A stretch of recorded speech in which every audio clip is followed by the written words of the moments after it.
I want to point out, I hope we're interpreting some of these questions correctly. Yeah, it's some of them were worded Matthiasen weird. may overthink a bunch of questions is the subtitle of this. I mean, probably, yes. Yeah. All right, let's see. Milsurp prices, are they going to go back to the 2019 prices, or has the market been reset at current higher prices? Well, there's been a lot that's been kind of reset because there's just not availability. What do you mean 2019 prices? Because, like, you sweet summer child, they've been going up forever. Yeah, they have been steadily increasing. Imports are almost gone. Like, they're drying up fast, right? Whether politics aside, we're under a perceived hostile to Second Amendment issues political situation. So that always drives up prices on everything. Yep. And then reloading has become crazy difficult. But prices are being held down by the availability of ammunition.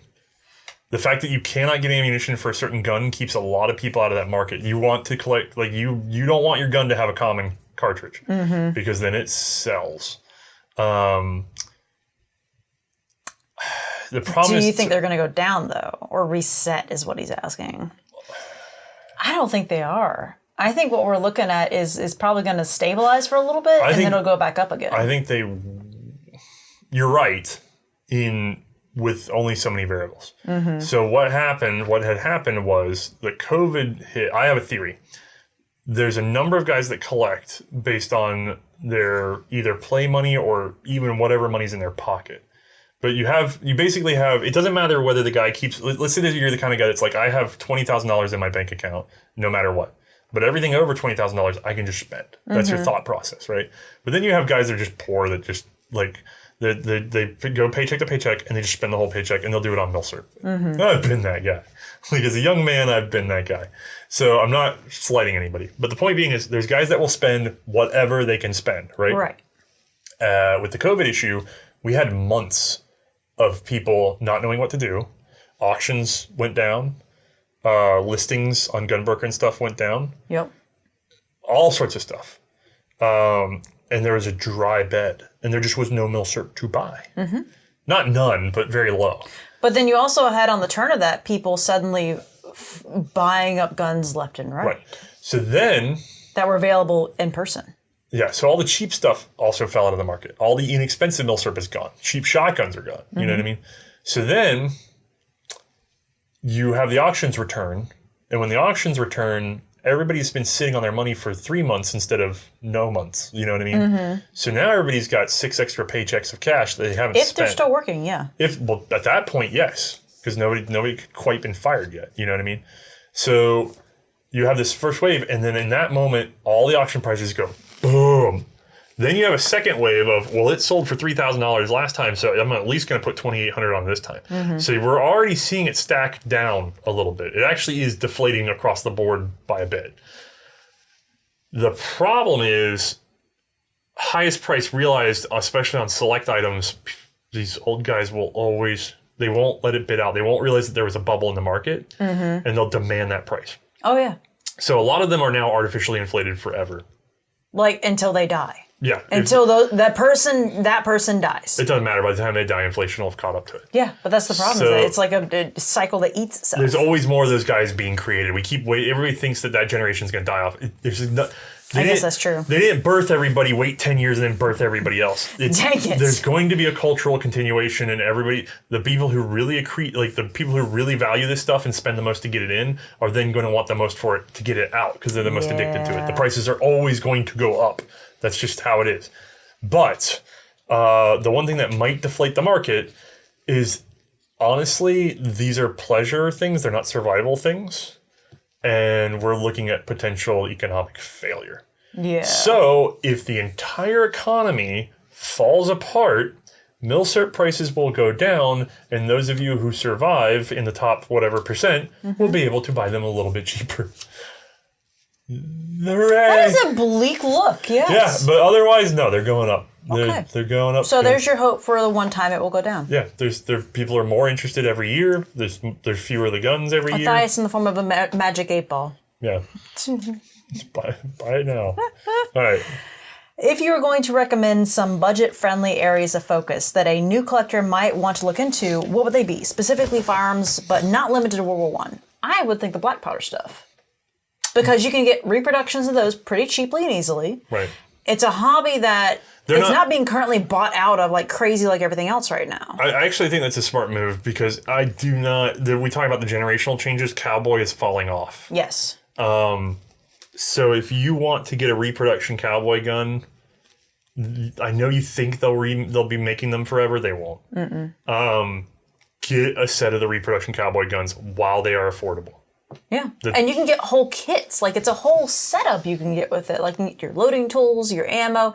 And there's a whole process to loading it that is just really relaxing. The problem is you're going to buy it, and 5 years from now, they're still going to be making it, maybe. Yeah. Depends on the model, too. The weirder models are probably the ones to get when they come out, you know? But unless something changes, I just don't see there being a strong market for constantly making the same cowboy guns in black powder.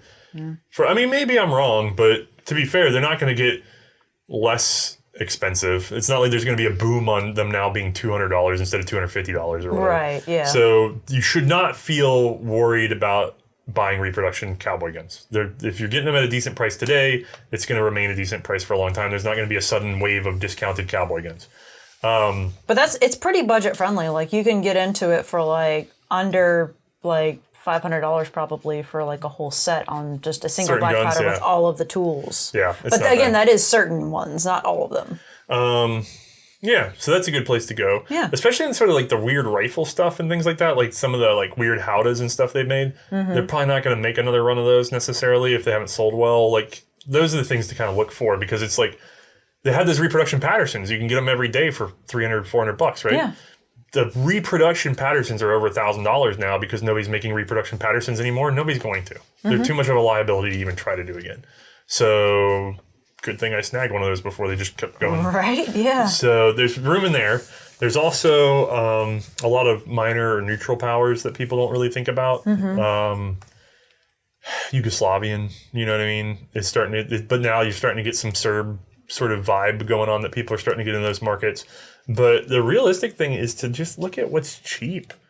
Yeah. Because that's the thing, is whatever's cheap is somewhere that there's a hole in the market already. It's easiest to just go look and browse Gunbark or check the Utreon relic section and just see what's selling cheap. And maybe start thinking about, do I want to play in that area? What would it be for me to be involved in that period? Right. Yeah, pretty solid. Let's see. What country would you like to collect if you had to stick to one? I'd probably be Switzerland. Switzerland? Yeah. Just all the street pulls? Yeah, they're so much fun. And they're so clean, and they're smooth, and they're pretty. You can have a P210. Germany is pretty rad. No. Switzerland has Lugers. Oh, that's true. You'd have a Nagant revolver. Yeah. There's also... Wait, no, they didn't have a Nagant. They had... You're thinking of... Sweden. They had a revolver of their own native design that was at some point back in history based off of, I think, the Chamelot and something else, but then it morphed a bunch. I haven't actually taken apart some of the Swiss revolvers. I'm actually trying to find some of those. I think I know which one yours would be. I feel like they're artificially expensive. There's some early Swiss revolvers that nobody buys, but nobody sells for under $1,000. And you're like, but nobody's buying it. But then there's just not enough of them. There's just one random person out there that has all the Swiss ones. It's like, I think I saw one come up and I was broke because we had just leveraged something else for the show. And of course, at that moment, one comes up in a free auction, because there's reserved auctions and then there's what I call free auctions, actual 0 penny start, whatever, right? And when it went for a penny start, quote unquote, the thing hit like $650 and it was done. But then if you try to buy one the rest of the year, it's the same 3 guys that have them, and they've looked at each other and they're like, well, I'm not letting mine go for less than $1,800. Me neither. And they're all sitting there for $1,800. But the only one that ever went up for sale that wasn't on these 3 guys, $650. Yeah. So there is some of that in the market, but that's not the question. No, I think, I bet I know what your country would be. What? Japan. No, not enough variation of design. Well, just in terms of if you could only collect one country. Right, it's going to be U.S.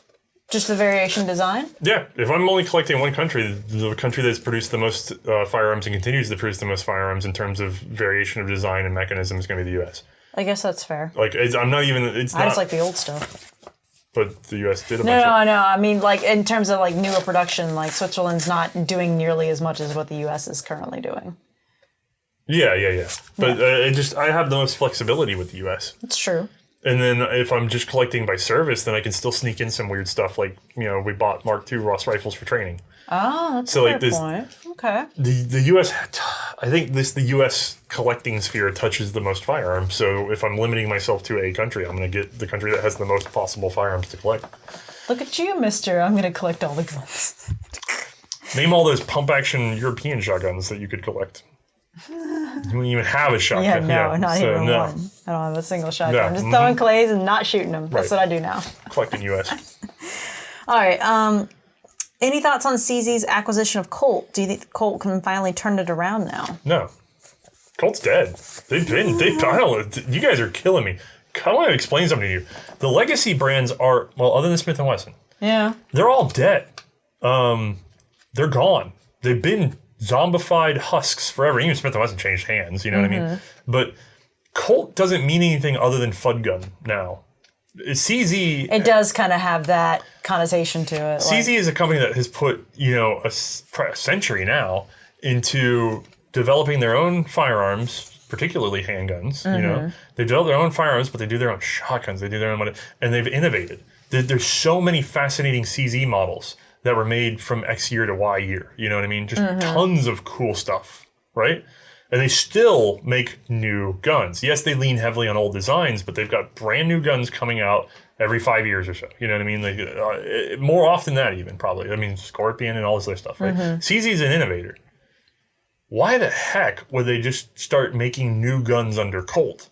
They've taken Colt so that they can have a legacy brand, and it's going to sell you old cowboy crap, and you're going to eat it.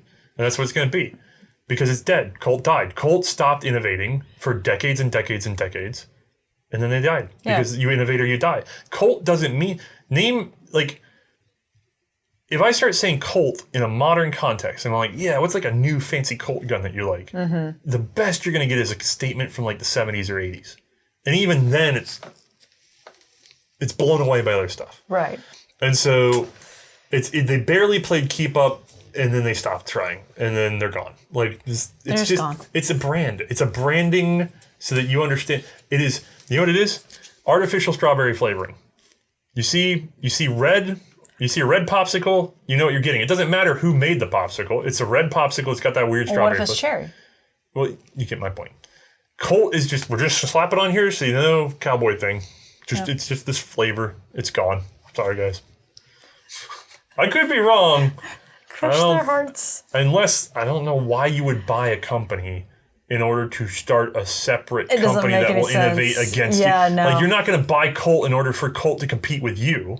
And CZ makes everything. So they're not going to innovate with Colt. They're going to use it as a heritage brand. Right. They're going to use it as a stepping stone. Yeah. This is as innovative. Like, Colt's going to be as innovative as Harley Davidson. That's pretty sad. Yeah.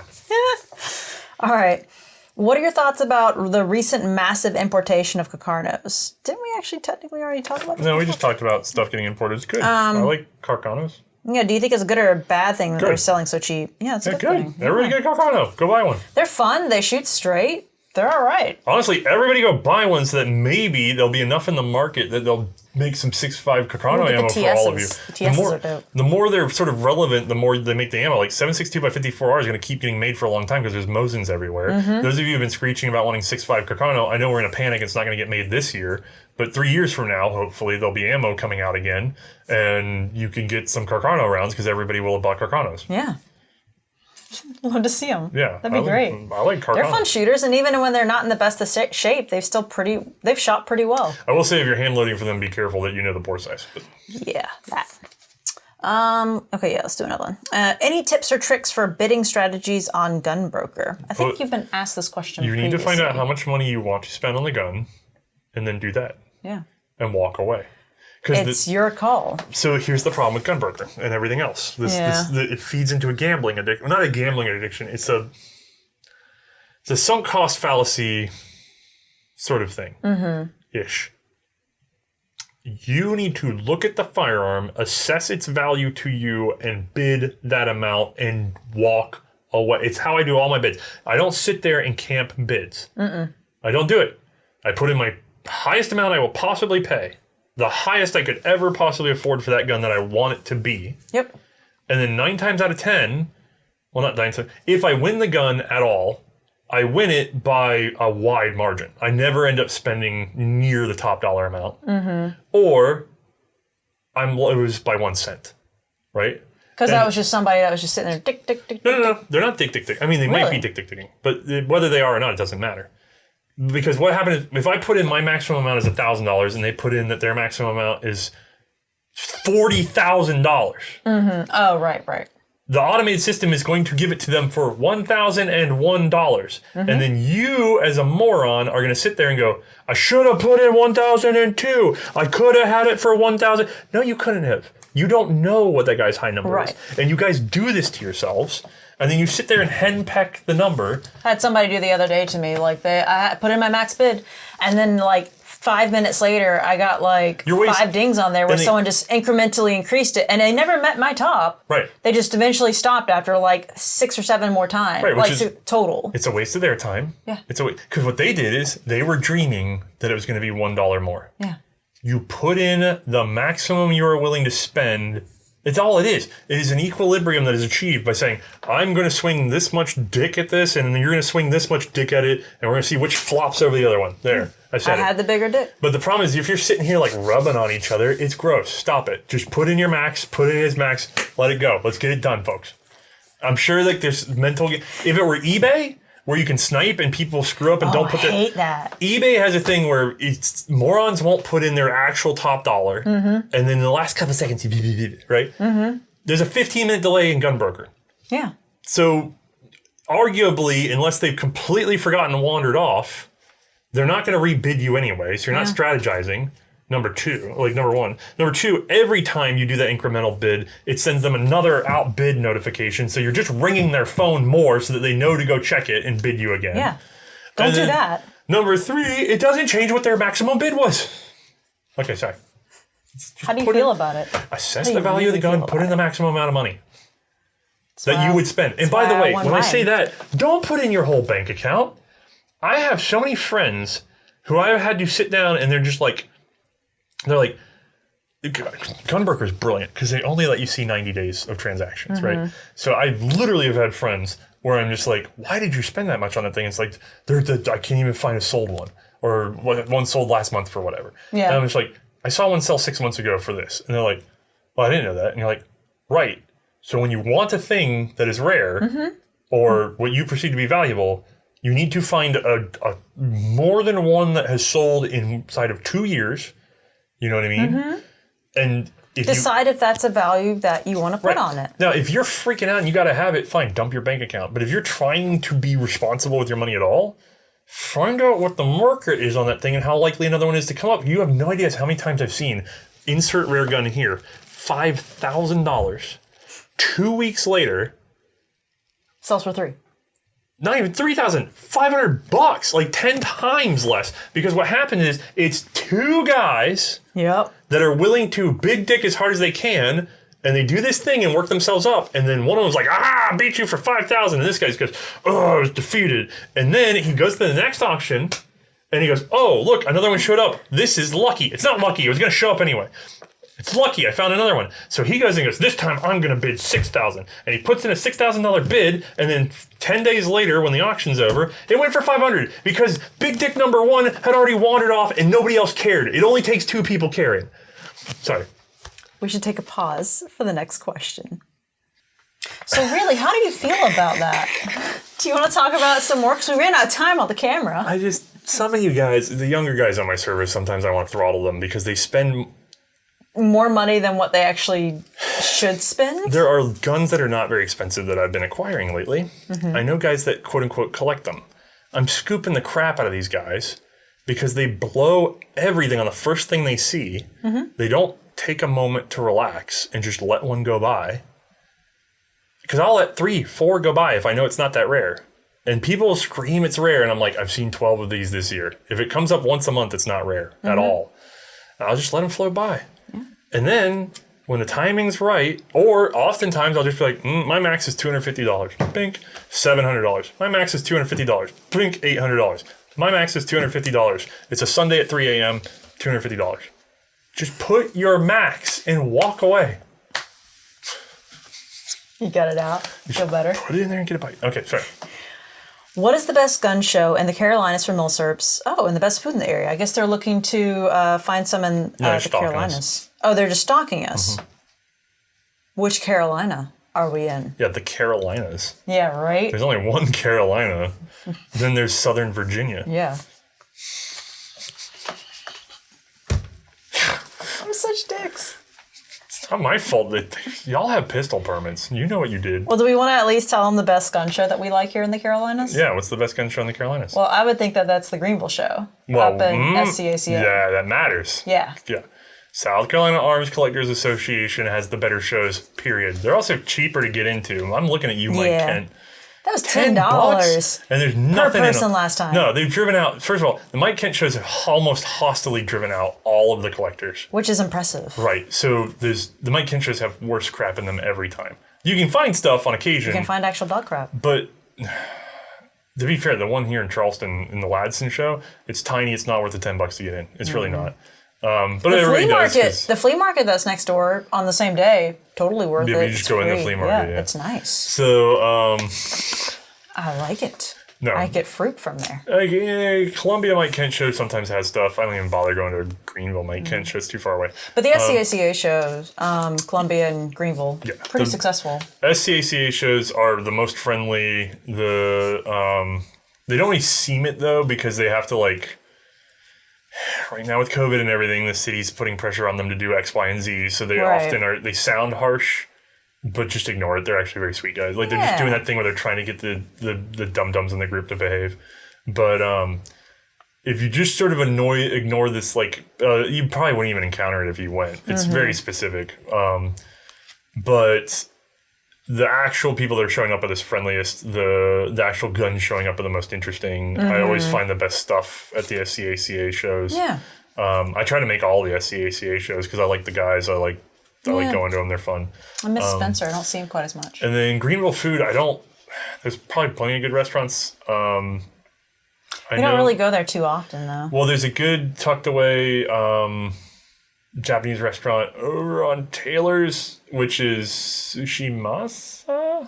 I think that's it. It's next to Tampopo. I always remember the grocery store. The grocery store's name is Tampopo. And it's been there forever. And I went there as a teenager, I think. And then I think it's Sushimasa. I think so. It's a generic name. Tampopo, I can remember. That stands out. But that sushi restaurant, or that... I haven't been there post-COVID, so I have no idea what's going on. The ramen's really good. Yeah, they have legit ramen. And then there is, more recently, because David's been going with us and he's Colombian.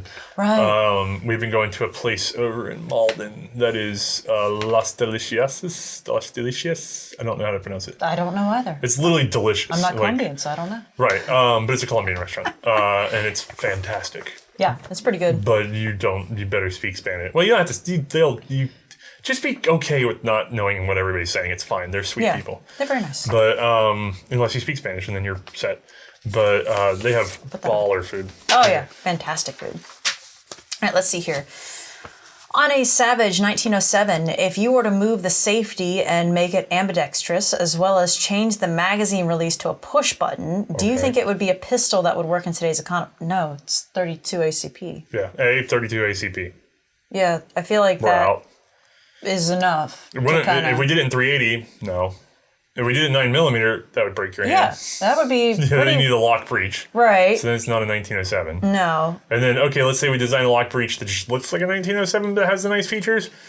You couldn't afford it because it's made out of sculpted metal in a way that would cost you god-awful amounts of money to do. Yeah, I can't imagine producing that in today's economy and selling enough to recoup the cost of just production. I think it's an Art Deco pistol from before the Art Deco era. It's amazing, though. Freaking love the Savage 1907. Of course, you could never do it again. Though. Gorgeous. But yeah, no, there's no way. No, you can never do it again. Oh, that sucks. Yeah. Sorry. Of all the guns featured in the show, which, if any, would y'all like to see available as reproductions or be currently produced? In the show. Featured in the show. So we have to have done it in the show. Right. Okay. So I know we have mentioned it a few times so far, but it would be kind of rad to see a Webley Fosbury reproduction. Yeah, I think that's the one that has the most potential, especially because people have talked about they're trying to bring back there's supposed to be reproduction Wepleys entering the market. Right, that's why I'm thinking, like, I think it's got a potential to do really well in the market. Yeah, when a real one's worth $20,000. To be able to just afford a cheaper reproduction? Even if it cost you $2,500. That'd be pretty rad. Like, I feel like the Webley Fosbury has the perceived value to be worth the expense to make it. Somebody get on that. That's actually a good answer. What, Henry looking at you? I think another... I'm trying to think of or Taylor, one, that's what I'm thinking reproduction. To be honest with you, what would be really good reproduction-wise, what would sell really well, except for the NFA? Yeah. Submachine guns. Oh, yeah. They'd be super affordable to make. You could charge really high dollar for them. Like a reproduction MP18. Oh my God, that would sell all day. I wonder if you could get away... So the problem is the magazines. The magazines are ridiculously expensive. Just do stick mags. Because you can get the original snails for like $1,500 for the magazine, right? Mm-hmm. The problem is if you try to make that magazine as a reproduction, you're probably still going to have to buy it for $900. You know what I mean? What you do is you just get them in 22. Well, I'm thinking like a semi-automatic version of the MP18 would it be worth doing? And it's like maybe I think people would buy it. Yeah. But the magazine would be so expensive. I don't know that you'd be able to. I don't know. It might be better to do like an MP28 or some other thing as a reproduction and semi-automatic. But we haven't done it for the show, but I think somebody could actually make a pretty good killing just putting together semi-automatic stens. Like, oh yeah, they're popular as a kit build, but nobody really just makes them, and it's got to be. We've had so many people go crazy over. Yeah, I'm surprised nobody's just done them just to do them as a semi-automatic right out the factory. Right. But, so I guess maybe. God, I'm trying to think of what else would really do well.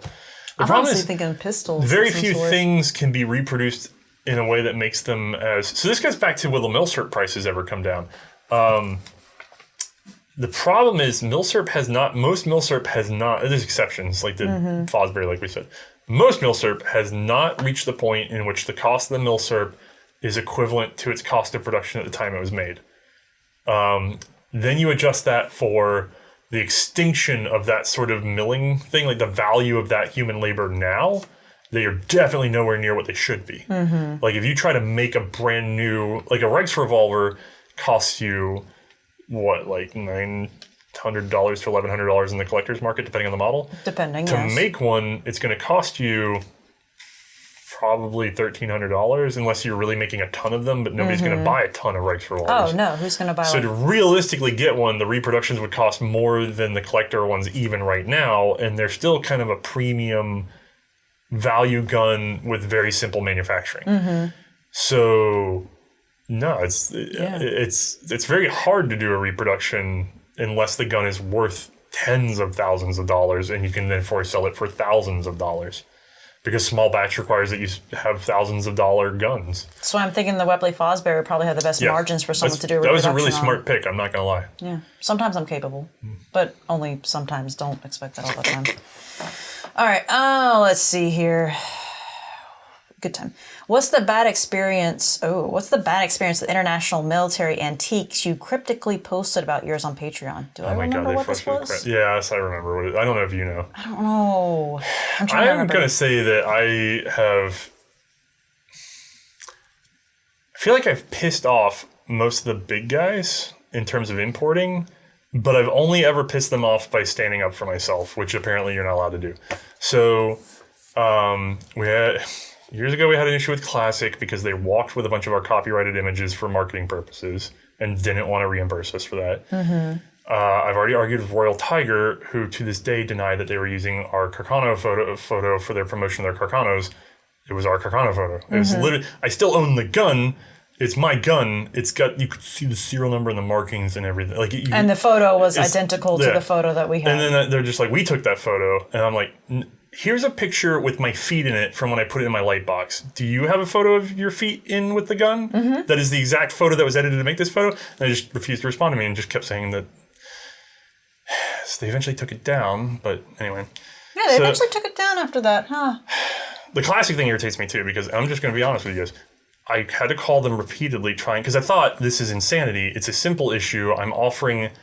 I offered a way for us to collaborate instead of just trying to find them. And then one of the images was registered, which is like buku fines. Mm-hmm. And I'm like, I don't want to get into a fight with someone. I actually could use this as a very nice opportunity to do something pleasant for everybody.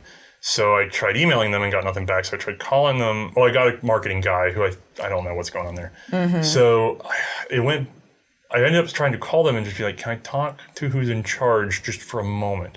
And the receptionist there, or secretary, I don't know what her job was, the woman who was answering the phone, was extremely pleasant. And I tried to be like, I guarantee you I sounded frustrated. I guarantee you I was just like, can I just talk to, like, I was like, I don't think they understand. Like, do they know that I'm asking this? Because I'm not asking anything really other than like a chance to just talk and collaborate to get out of doing anything legal because this is a pain in my butt. Right.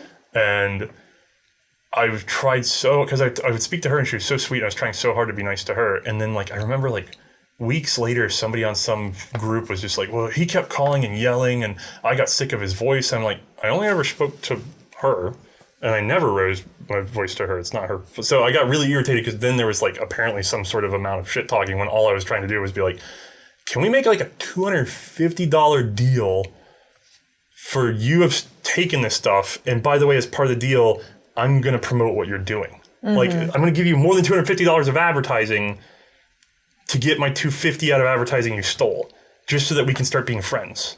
And the answer was, bugger off. Like, it was awful. So now back to this one. I was curious. IMA is less severe. IMA was a caveat emptor.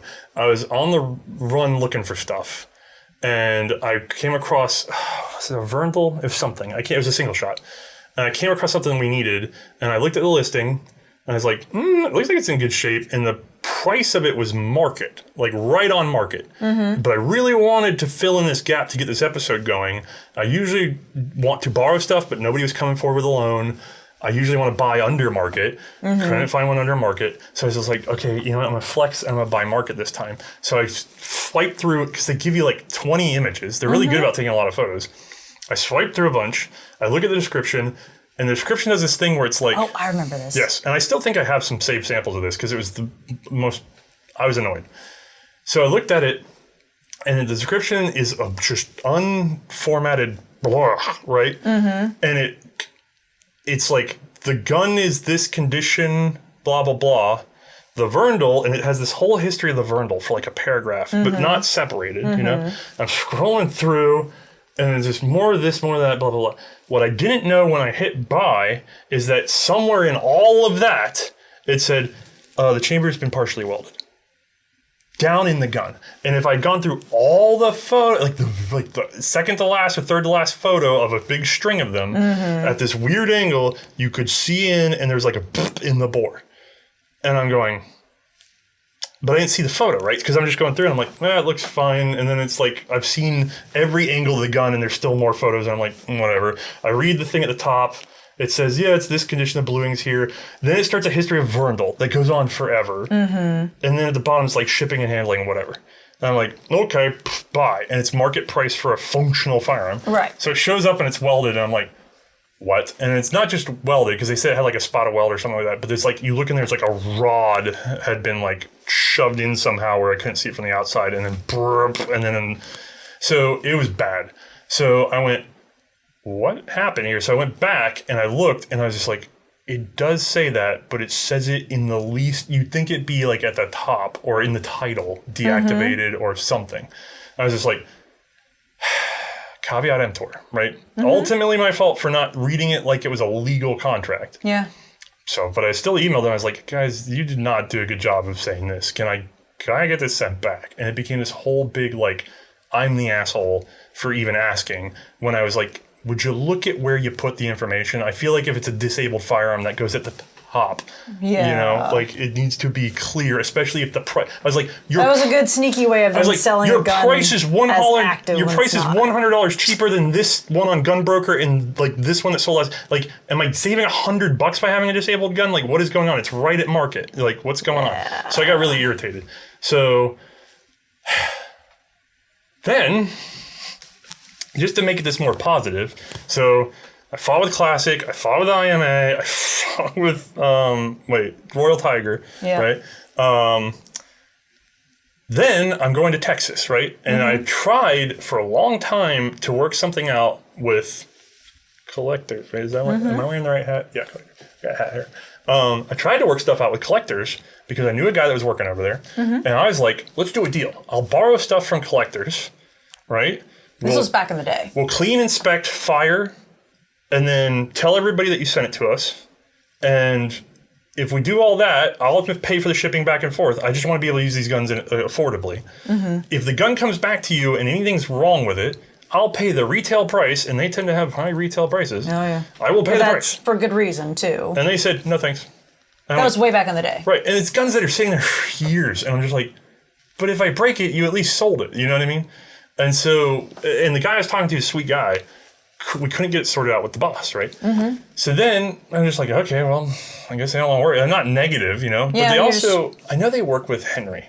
Not Henry the company, but Where are you going with this? 9 Horrors. I'm going somewhere positive. I want to end on a positive note. Okay. So then we're going through Texas. I managed to stop by collectors, which always confuses me because classic starts with a C and I'm stupid. I start by, actually get to go to collectors.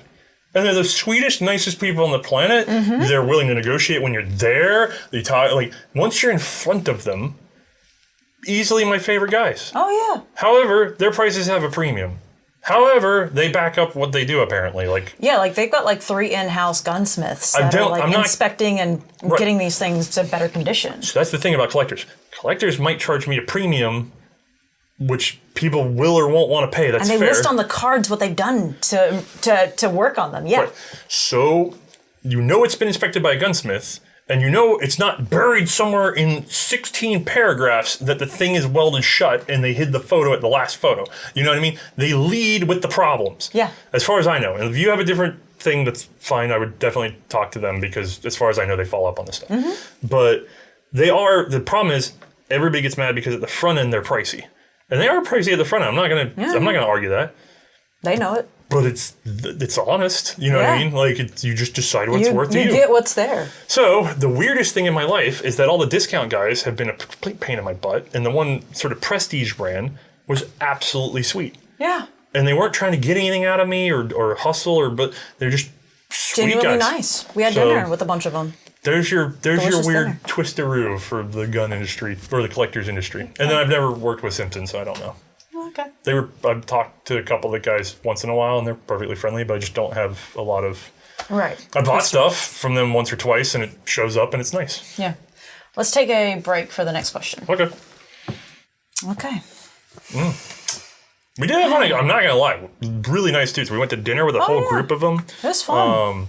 They have a gunsmith for Reese there that Matt was hanging out with. Oh, that did his yeah. own, like, made his own pistol. I mean, beautiful. That was rad, yeah. And then, like, Q and Corey Yeah. and Josh, and we love you all. You all like, had a great time hanging out. Highlight of Good food. Texas is you guys. Oh, yeah. Super fantastic. Thanks, guys. Yeah. All right. Next question. Plague permitting, any plans to go to Europe for any specific gun-related stuff? Plague permitting. Well, no. Not with Plague. No. But after Plague, sure. Sure, yeah. We had plans to eventually one day. I think we talked about this in the show. Yeah, we talked about this in our podcast before. I really hate airline security. I know. I'm just too American for it. Don't Like, want I'm to just surrender like, your butt. you're gonna make me do, like, it's just so weird to sign up for that level of invasiveness just to go from place to place. Like, it really offends me, and I don't want to get political. I hate being told what to do, but I also don't. I'm one of those guys. I can't think of anybody I hate. I don't have hate for anyone. There's a lot of people I can't get along with, so I just kind of avoid them, you know? Right. Not a lot, but some. No, that happens. Yeah. But I generally try to understand where people are coming from. I don't have any malice. I don't carry around anger. It's too much effort to cart it around. And whenever I run into that level of security and weirdness that they do, number one, I just hate that it's projected onto me. Feels unfair, you know? But then the other aspect of it is it's not good security. Like, I'm like the jerk that I don't want to get arrested, but I'm the guy that's like, yeah, I could just do this. Oh, that's a terrorist act. You know what I mean? Like, I just, my mind starts like gaming it, and I'm just like, this would be worse because you could just, and I'm like, don't say anything, you idiot. Like, and so I'm just completely uncomfortable in those situations. Best security. I've known several people within the past few years that have walked through and gone on planes and come back and been like, oh, I had ammo in my pocket the entire time. Yeah, oh God, or just ending up somewhere. How many like, times has that been a thing that we have actually heard? Like, I don't want to get myself in trouble, but there have been many places I have been with a firearm that I shouldn't have been without thinking. Like I just whoop, and I'm like, wait a second. And not even what you would think, like concealed carry. No, it's been weirder than that. I've been in and out of like places with historical firearms that are technically firearms. You know what I mean? If somebody sat down and wanted to charge me, and I'm just walking around like, I've got it. But because it's old, people are just like, oh yeah, old gun. Yeah. But if I were outside the South, and somebody wanted to actually hold up what would be federal law in the case I'm thinking of, I could have been in deep doo-doo. But nobody in the entire situation thought of it as a problem. No. Until I went, uh-oh, wait a second. Like, but yeah, plans to go to Europe. Yes, eventually we would like to visit museums over there, take plenty of pictures. That would be great. Yeah, and, it's actually harder than you think, though. Yeah. So we don't have the pull of big man mustache to some degree. But also what we want is worse than him. Because he's not going to pick up your really rare thing and shove it into this weird box and start snapping pictures.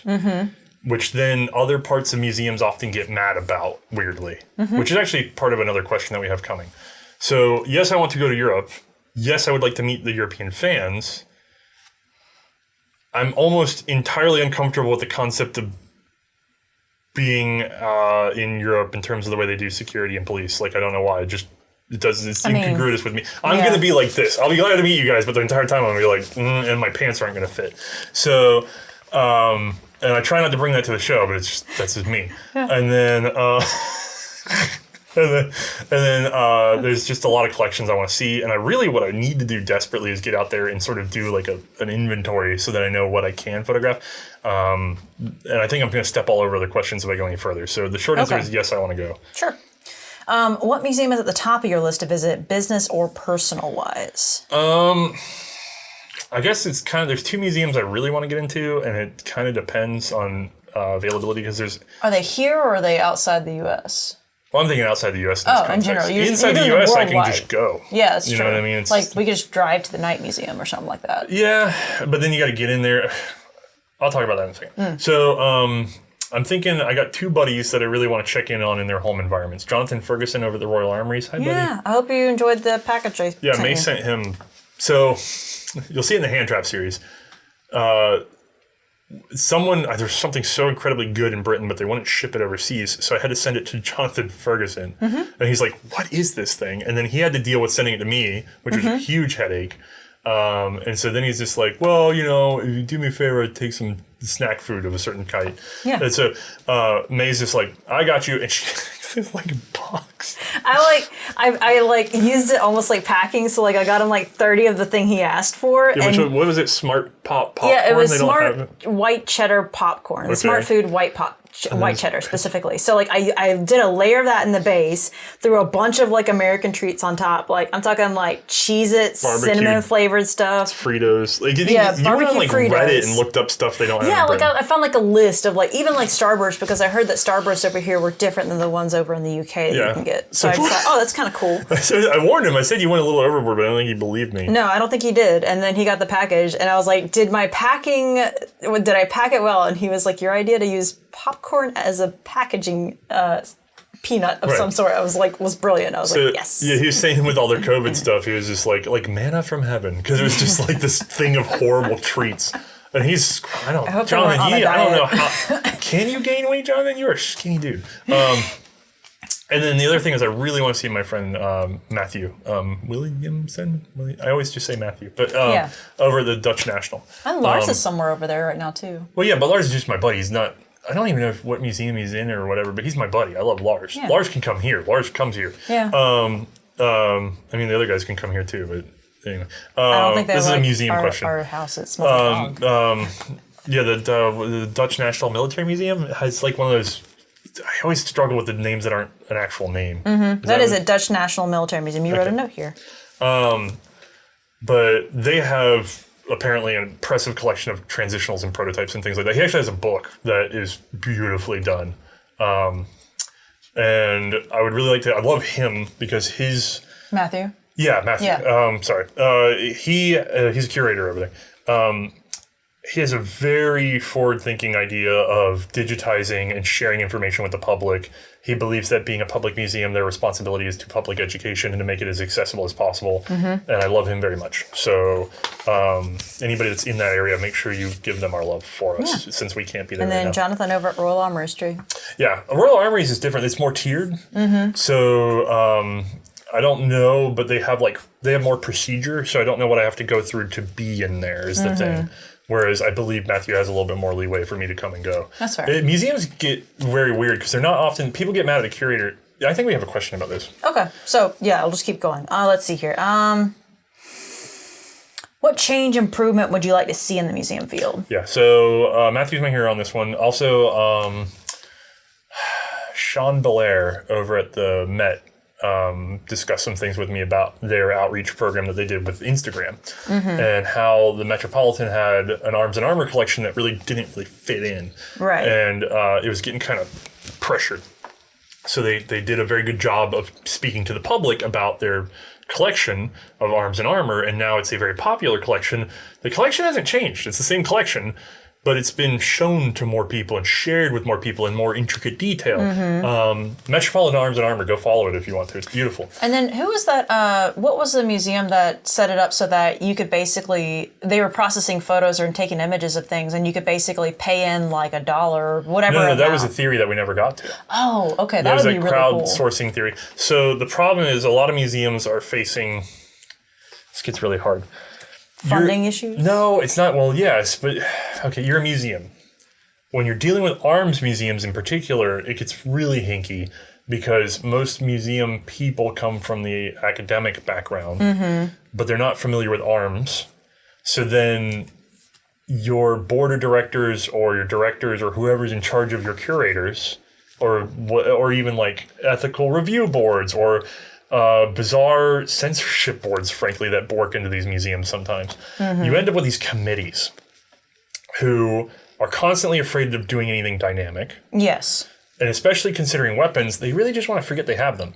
Or but then there are museums, possibly even DQ them. There's museums that have nothing but arms collections, and they're trying to not talk about arms because it's just gone insane. You might want to fix your mic there, buddy. You're ruffling it. Sorry. There we go. Anyway. So I actually sympathize with the curators. They're really under weird situations. I suspect that most of them.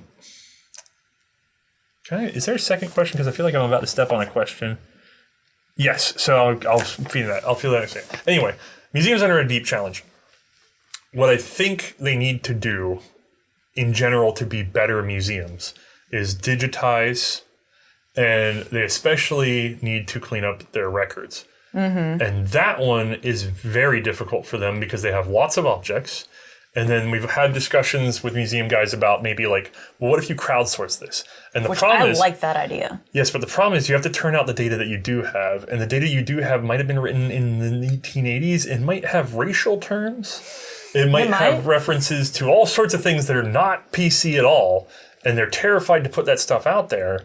And get in hot water with somebody. Yeah, but the problem with that is it's like, I feel like you can contextualize that for people. Be like, this was written by someone who's dead and gone in a different time. We need your help to recontextualize it. You know what I mean? But then you have to have, how do you know who to trust? How do you know they're doing their research? You have to build up this whole system for that. Where do you get the time to do that? Who do you pay to do that? There is a lot of undiscovered history sitting in museums right now because the resources are not there. And by the very nature of how the sort of museum enterprise treats their curatorial staff, even if you have a dynamic curator who wants to reach out, they are often punished for doing exactly that. Yeah. Because a lot of them even have like marketing departments that want to handle everything that don't know what the hell they have. Right. Like it really, you get some institutional problems is the short answer. And then the next question was, after listening to C&Rsenal and Forgotten Weapons about historians, how do professional, in quotes, professional historians treat you? Wait, I thought we had a different one. Oh, did I skip one? Oh, no, I guess I thought that was a separate question. I'm sorry. Let me cover one thing, though, because they did ask what would they do to improve. I'm gonna be honest. Well, you did mention like digitizing and streamlining that process. Yeah, it's so a lot of museums will talk to me about social media engagement, and then they try it in this very ad hoc fashion. And I want to give some very real advice here. C&Rsenal functions because I was an insane man who spent don't get me wrong, I didn't spend an insignificant amount of money starting the show. I broke myself starting the show. Mm-hmm. But for some collections, the amount that I spent, bigger ones, not smaller ones, the amount that I spent is not insane. And even for smaller ones, if you think about what you could have gotten if you had a C&Rsenal of your own with your museum, it's not an insane amount of money. It's not. The way I won this fight was by taking it on whole hog, deliberately, and consistently. I picked a course of social media interaction, being the video series. Right. I established myself as a knowledge expert, which I don't tend to call myself an expert, but the public view is that I am because I go into detail over and over again. I try to be consistent. So consistent delivery, time and product. It's not just every Tuesday. It has to be, it's every other Tuesday. But it's not just every other Tuesday. Don't get us every Tuesday. Yeah. It's not just that it was every other Tuesday. It's that you would get the same as last Tuesday or better. Every single time. And it's exhausting to keep up with yourself because I'm always racing my previous self. And it's a full-time job to just do this, plus I was burning more hours. You'd almost need 3 guys to do what I did for myself if you were really paying them for 40 hours a week, right? But that was back when I was just helping you on the side, too. But if you're a museum and you really want to punch through, you're going to have not a social media guy. You're going to have an internet curator, which is what I am doing. And the interesting thing I've noticed is I kind of wondered about this when we started everything and we really got rolling. Yeah. And I started talking to museums.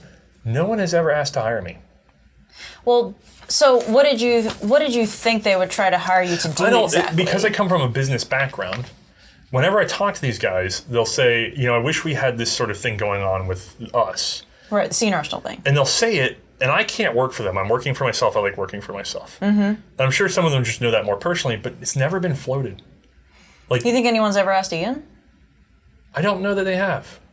Maybe. I'd have to ask him. But to be fair, I don't know that it hasn't occurred to them. I think, again, this might go back to the weird hierarchies that they have there. There is bizarre hierarchy from structures. What little I've dealt with, every museum I've dealt with, every one of them, no matter how small, there is an insane sort of internal battle. And they just can't make deliberate decisions. And it's hurting them. Yeah. So I think they're slowly falling behind. I think if you want, there's a complete open window to be the premier firearms museum or whatever museum in the world right now, and that is to be an internet curator. I do it as my full-time job. It's not an easy job. But I also don't have a collection to work from. Imagine if we were at a museum, I could just pull stuff from the back and talk about it. Oh my God, that would be so much easier. Right. Are you kidding me? They also already have libraries in many cases. They already have a lot of the resources that take up the worst of my time. They have a place to do this. They have, I could probably do it easier out of a museum. And then you'd be government funded. It depends. There's private museums. There are. But again, the problem is then you're in the public sphere and you're making noise and the marketing department gets mad because maybe you say the wrong thing or you're not and it gets very hinky. I will give some high praise to my buddy Jonathan Ferguson again though, because he's gone out and done some video game stuff. Just talking about he's been doing a great job with that. And a lot of people shy away from that, but it's a really good way of contextualizing this properly in history. But you're seeing some other museums trying to touch on that social media flair. I think Cody has been putting out videos. Danny is probably the most proficient in terms of getting stuff out, but poor Danny is overwhelmed and can't always be consistent in what he does. And really, I honestly, consistency and depth drive the product when you're something like a museum. And I think they get really obsessed with trying to reach out to the youth or the whoever, and there's just too much of this trying to be relevant and cool thing. When the heck is C&Rsenal relevant and cool? Like 1 in 10 things that I put online might be a little nod to something modern. I might put a little dash of I know what's going on with you fellow kids. I'll put a little sprinkle on it.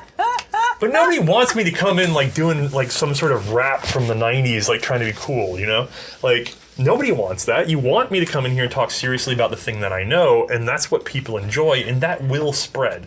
And then I think just other people in the organization are like, no, we got to like paint it pink so that we think it's fresh because that's the color this year, you know? Yeah. Like, it's like, no. It needs to be what it is. Just represent it as clearly as you can represent it. Mm-hmm. Okay, now I really overrode that point. So let's go then. We got to pause again. Yeah, let's do a pause. This is officially Othidus rants into the ether. Yeah, I think I've got only like 2 rants in. You've been pretty good with the rants this time around. I know. I'm usually the rant. I feel bad for you. Like, I always get in trouble on these because, like, I'm the ranty one. It's okay. I'll just tell you to shut up a lot with the next hand trap episode. Oh, wait. May can do any physical activity on go. You know what I mean? Like, what?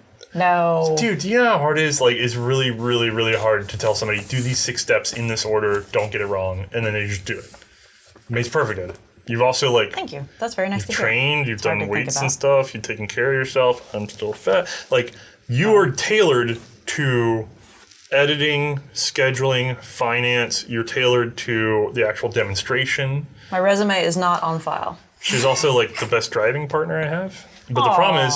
I do all the reedy bits, and then we get into this, and then it's just my mouth just because I have done all the reedy bits. I honestly can't imagine. Like, I do the Minute of Maze, like, and I'm happy with what I'm able to condense into those little 1-minute shorts, but I cannot imagine pouring through the amount of pages and research that you have to go through and picking out exactly what you want to say. I can't imagine condensing that. I'm going to ask a question. What? Yeah. Oh, okay, so give me $1. You've never been a writer. Give me $1. You've never been a writer. Okay. You do write the Minute of Maze. Yeah. By condensing the show, which is, people think that's easy. It's a thought process. Oh, okay. How long has that taken you? To condense the Minute of Maze, to actually write one out. To write one out? It probably takes me about an hour. You think so? Maybe. I mean, I'm trying faster than I thought. Well, to be fair, I'm thinking, well, maybe. I mean, I guess it depends. It depends on the gun. Like, if it's one that I remember very clearly, or if it's something I've done recently, like I've got 2 in the bucket for Rex revolvers, and it's because I remember them very recently that I was like, oh, okay, yeah, I can just hammer this one out. So I basically write a bunch of notes on it, and then from there I can prep the script. But you have to, do you reread the scripts or do you rewatch the episodes? I'll do both because it's kind of... it's taking you more than an hour. It has I guess, well, I'm not rewatching the episodes entirely. Oh, yeah, so I guess on some of them it takes me a few hours because I might do the notes and then I might come back to it later and then write the script and I'll rewatch parts of the episode to kind of refresh myself on maybe something I might want to bring up as like even just like a 1 sentence or 1 mention tidbit because you never know. I mean, it's kind of it's like with the Bread in 1915 recalling. I wasn't going to remember off the top of my head that the Italians like were placing the Glicenti with that, right? But it's a nice little tidbit to kind of throw in there as part of that little. I think you've done a really good job of summarizing them. I don't write them. I go in, she'll give me the notes and I'll just double check them to make sure there's nothing sort of outlandishly off base. But like, you've done a really good job of condensing those. Oh, thanks. I appreciate it. But some of them, like, I can pump out within an hour. Others, it might be like 2 hours. Okay, let's do about the regular questions. I take too much time probably. I'm not the best righty. Problem is then everybody asks questions that have to do with like the deep reading books and I'm the lunatic that has to... Yeah, you delve into those. So yeah, we did ask this but didn't get it to address it yet. After listening to C&Rsenal Forgotten Weapons about historians, how do professional historians treat you? I don't know. What's a professional historian? That's what I want to know. Are we talking like curators in museums, or are we talking like... The curators tend to treat me very well personally, and then they tend to treat me very awfully in terms of actually getting anything done. Well, that's their own... It's not usually their fault. Right. Like, the problem is every curator I deal with is carrying this thing on their back of whatever their institution is. And so, personally, I never get mad at them. But in terms of work, I often get frustrated and go, oh my God, I just want to get this done. So, sorry, guys, if I've ever been mad at you, but I'm not mad at you. Yeah. And then in terms of, like, historian, like papered historians, I don't interact with them. Well, there have been a few. Like, a few of them have been very helpful for, like, you asked, like, a question on, like, Bass Martin's on some research. To me, he's a firearms researcher. I don't know what Bass is brilliant. Oh, yeah. But I don't know his educational background. Maybe he is a more professional historian. I don't know what professional historian really is. See, that's the thing. Nobody's come up... I've definitely never dealt with anybody that led with doctor whatever. Right. Because those guys are all... And I've heard a loose discussion of this, but there's a lot of move towards like this relevancy thing in history and trying to modern interpret blah, blah, blah, blah. And I just don't do it. So I don't interact with that field because I only really talk to the guys that they're doing like one thing so narrowly, and those guys never seem to represent themselves that way. So if I've interacted with quote unquote professional historians or maybe classic academic historians, I couldn't tell you that I did. You think Leonard might be one? Nice. He's always been pleasant with us too. The problem is I just talk to guys about firearms history and they talk to me back and there's that passion there, and I just don't really label them as anything because I've found guys that have no educational background that know everything about a topic. And I just don't tend to think in those terms, so I don't know that I could identify one. I'm sure I'm missing somebody that I must have a clue that I don't really know. Yeah. But generally the guys I've trusted most are just the fanatics. They're not necessarily a historian, they're just a fanatic. Yeah. All right, next question. Are there any plans to do a collaboration with Bloke? On the range? Yeah. Bloke on the range, yeah. Yeah. I mean, we would have had him this already year. would have been here. We already had... This past year. We had a lot planned for 2020. 2020 was going to be amazing. And then we spent all the time and money just trying to stay afloat. Like, it was going to be so good. Bloke was coming. Yeah. And we were going to set up a course for him. We had a trip planned up to literally a trip planned for April. I have no idea if it can even be done now because we've lost people. But we were supposed to be doing 1911 stuff at Springfield. We were supposed to be arranging to... I don't know if we can pull it off now because I don't know who's around. Like, people have scattered. You know what I mean? Which one are you talking about? Huh? What are you talking about? We were going to have Bloke come, and we had arranged a bunch of British equipment for him. Oh, right. Including a Bren and Bren carrier. Yeah. I don't even know. I don't think that's possible. You're going to get Bloke on the range in a Bren carrier. And now all sorts of stuff has shifted, and I don't know if I got to go replay that piano once the dust settles. You know what I mean? Yeah. And it's just, but it's going to be awesome. And then I think there's another question, so check the next one. Should kilt wearing be grounds for a cross? This was actually from British muzzleloaders. Yeah, so read the thing. Should kilt wearing be grounds for a cross-border travel COVID exemption? This is British muzzleloaders, who is another amazing guy that I love to work with. It's a good friend. Who was supposed to come down, maybe even at the same time as Bloke. We were trying to figure it out. Oh, yeah, that would have been rad having them both. And we were going to work on our Martini Henry episode with British muzzleloaders. And he was going to show up, and you weren't even going to know that he was here. And then boom, British muzzleloader on the thing. And nope, COVID lockdown. He's on the same continent as we are, but the travel restrictions are all messed up. And it's just like, I just want the man in the skirt to show up with his beautiful mustache so that we can shoot these guns. It is a beautiful mustache. It's pretty nice. This last year has really infuriated me. I know. Because it's reset us so far. And the problem is that it's not something that we've been able to just immediately be like, all right, restart. No, there was a lot of pre-planning that went into that. The hype too. If we'd done the 1911 last year the way I wanted to, we would have double the number of followers, I bet. Especially with Bloke and British muzzleloaders and the things we were going to do. And then it's just like, we got to ask about going up to Springfield again. And I can't seem to get everything turned back up to 11 again because there's a lot of fear and worry and stalling from everybody. And the anxiety level is just turned up so much that I can only get people to come around to a 7 in terms of doing exciting things. But we had plans for 11, and then they... And I'm frustrated. Anyway, sorry. What is your take... Oh no. On the recent movie 1917, Accuracy of Arms, People Uniforms, Location Set. Did you ever watch that movie? I didn't either. No. I vaguely saw that question and I was like, I need to watch that movie. And then I realized I haven't had time to watch it since I saw that question. What's the most recent movie you've seen? Oh, wait. The most recent as in year production movie? Yeah. Well, being able to watch a movie. And I don't mean while doing work. Oh, wait. No, that doesn't... Right. I've never watched... Wait. Nope. Susie took me to go see... What's the Fishman movie? The Fishman movie? There's a man who's a mermaid man. Nope. He's got really big muscles and he's really tattooy. Aquaman? You went to see Aquaman. Yeah, that's right. I couldn't remember his name. I didn't want to say Fishman, but then I did. Okay. So you just went to see the buns.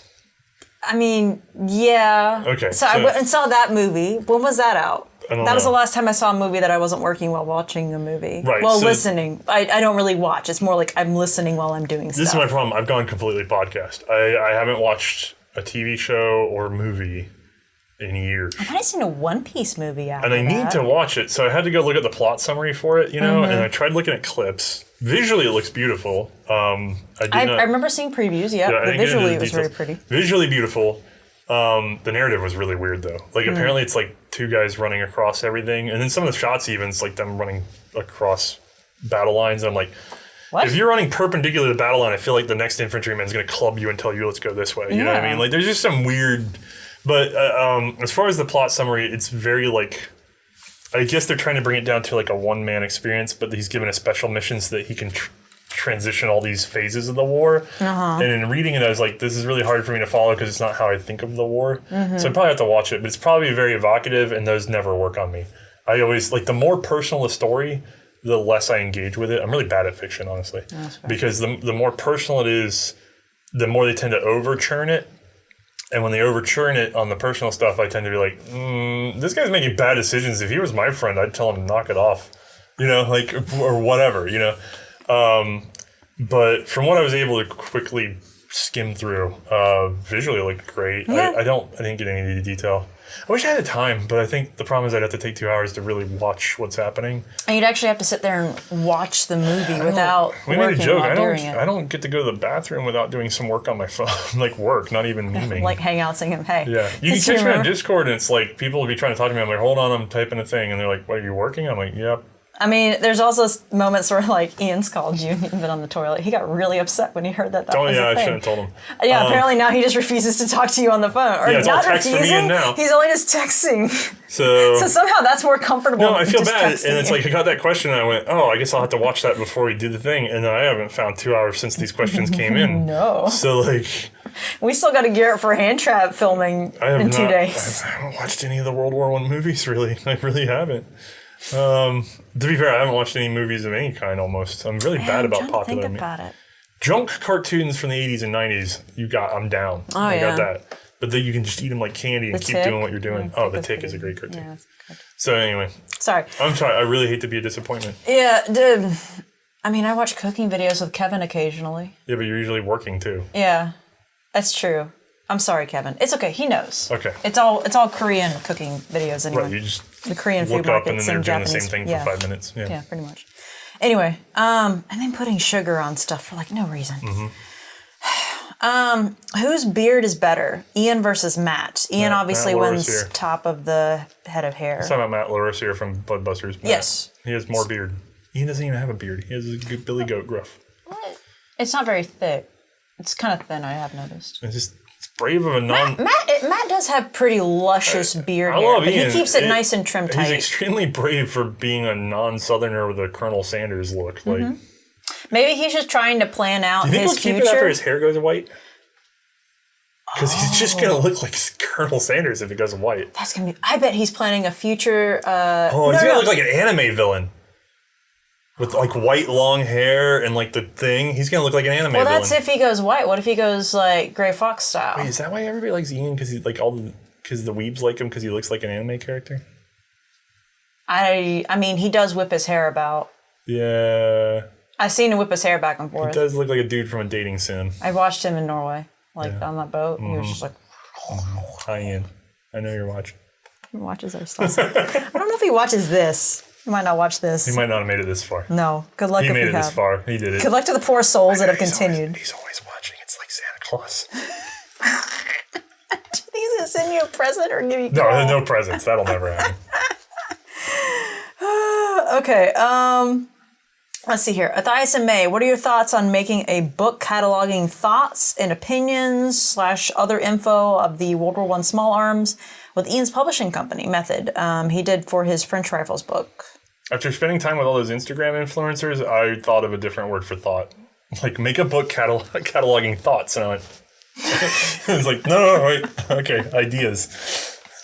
There were so many of them at the countries. So what's the specific on this? Let me see. Book cataloging thoughts. I also held a conversation with a few of them here and there, and I was just like, I want to make sure I'm able to speak to them and hold a conversation. And I did okay. Like, I was like, all right, I can at least... I know what topics I can bring up. Can you describe your inability to talk to normal women? I guess. Okay, so... Poor May was just like, they keep talking to me about like wine and. Well, like, I thought I did an excellent job. they talk about clothing and wine. I don't know what this means. If it weren't for the fact that I didn't look anything like any of them, I think I would have blended in just fine. Really? I could talk the talk for like 10 minutes, but then after 10 minutes, I wanted to go kill myself in the bathroom. But oh, that's rough. I'm just teasing, not really. They were fine. I mean, it's just some of the guys. Well, it actually was fine. Like it wasn't that big of a deal, but it was interesting. I always end up just talking to Milser with Rapid Fire Rachel. Rapid Fire Rachel. I can't speak. Her father watches our show. Hi, buddy. Oh yeah, he's a nice guy. And I always end up talking to him, and then she'll come around and just chat with her. And she's sweet, love her. She's very thoughtful about what she's doing. But I just end up talking to him. I enjoyed it. I just made the conversations came to me because I went and sat by the fire and stoked it, so people would naturally gravitate towards me. Yeah. And then, that's when the conversations happens. I literally didn't have to get up. I got to sit there. The fire the entire? I maintained the fire for like 2 hours. I was very warm, and I had some great conversations. We have a question about whether I'm writing a book or not. Okay, are you writing a book or not with the Ian's publishing company? I'm letting perfection be the enemy of a good book because I start to decide what I want to write, and then even just trying to talk about mainline infantry rifles of World War I start running into really big problems in terms of having the photos or information for certain things. Mm-hmm. And then I get in this rabbit hole of like a good example is just trying to talk about Belgian Mausers. Mm-hmm. Most of the models are now non-existent. I'd have to draw them all out, and that feels really not good, and I'd rather... Instead of illustrating them, I'd like to actually have photos. But then there's plenty of good books that have illustrations, so maybe I should just do that. And then all of a sudden I'm down this path, and I'm 6 hours in, and I haven't even written a word about it, and I got stuff to do. So, yes, I'm going to write a book someday. Yeah. Right now, I've got a couple guys that are kicking around book ideas on mutual interest projects that are much smaller scale, or at least more manageable scale. Yeah. And so I'm really looking to hopefully try to co-author some stuff so that I can at least dump my notes, get my hand in on helping with the writing and assembly, with the design, blah, blah, blah, blah, blah. But have somebody to help me run down details. Because the problem is the books like that, and Ian will tell you, the devil gets into the details because you're like, okay, I'm going to write down this fact, and then you go, oh boy, do I really know that? Let me go check. And then, and that takes a lot of time. And so that's where I keep getting hung up.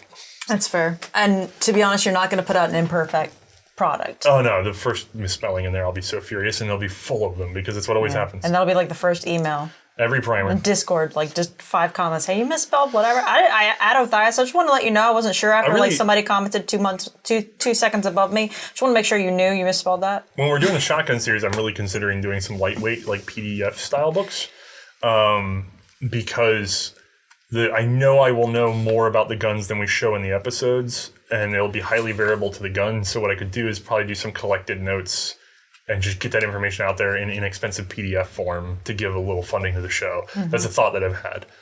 Sorry. Yeah, that's fair. All right, let's take a pause. Okay, pause.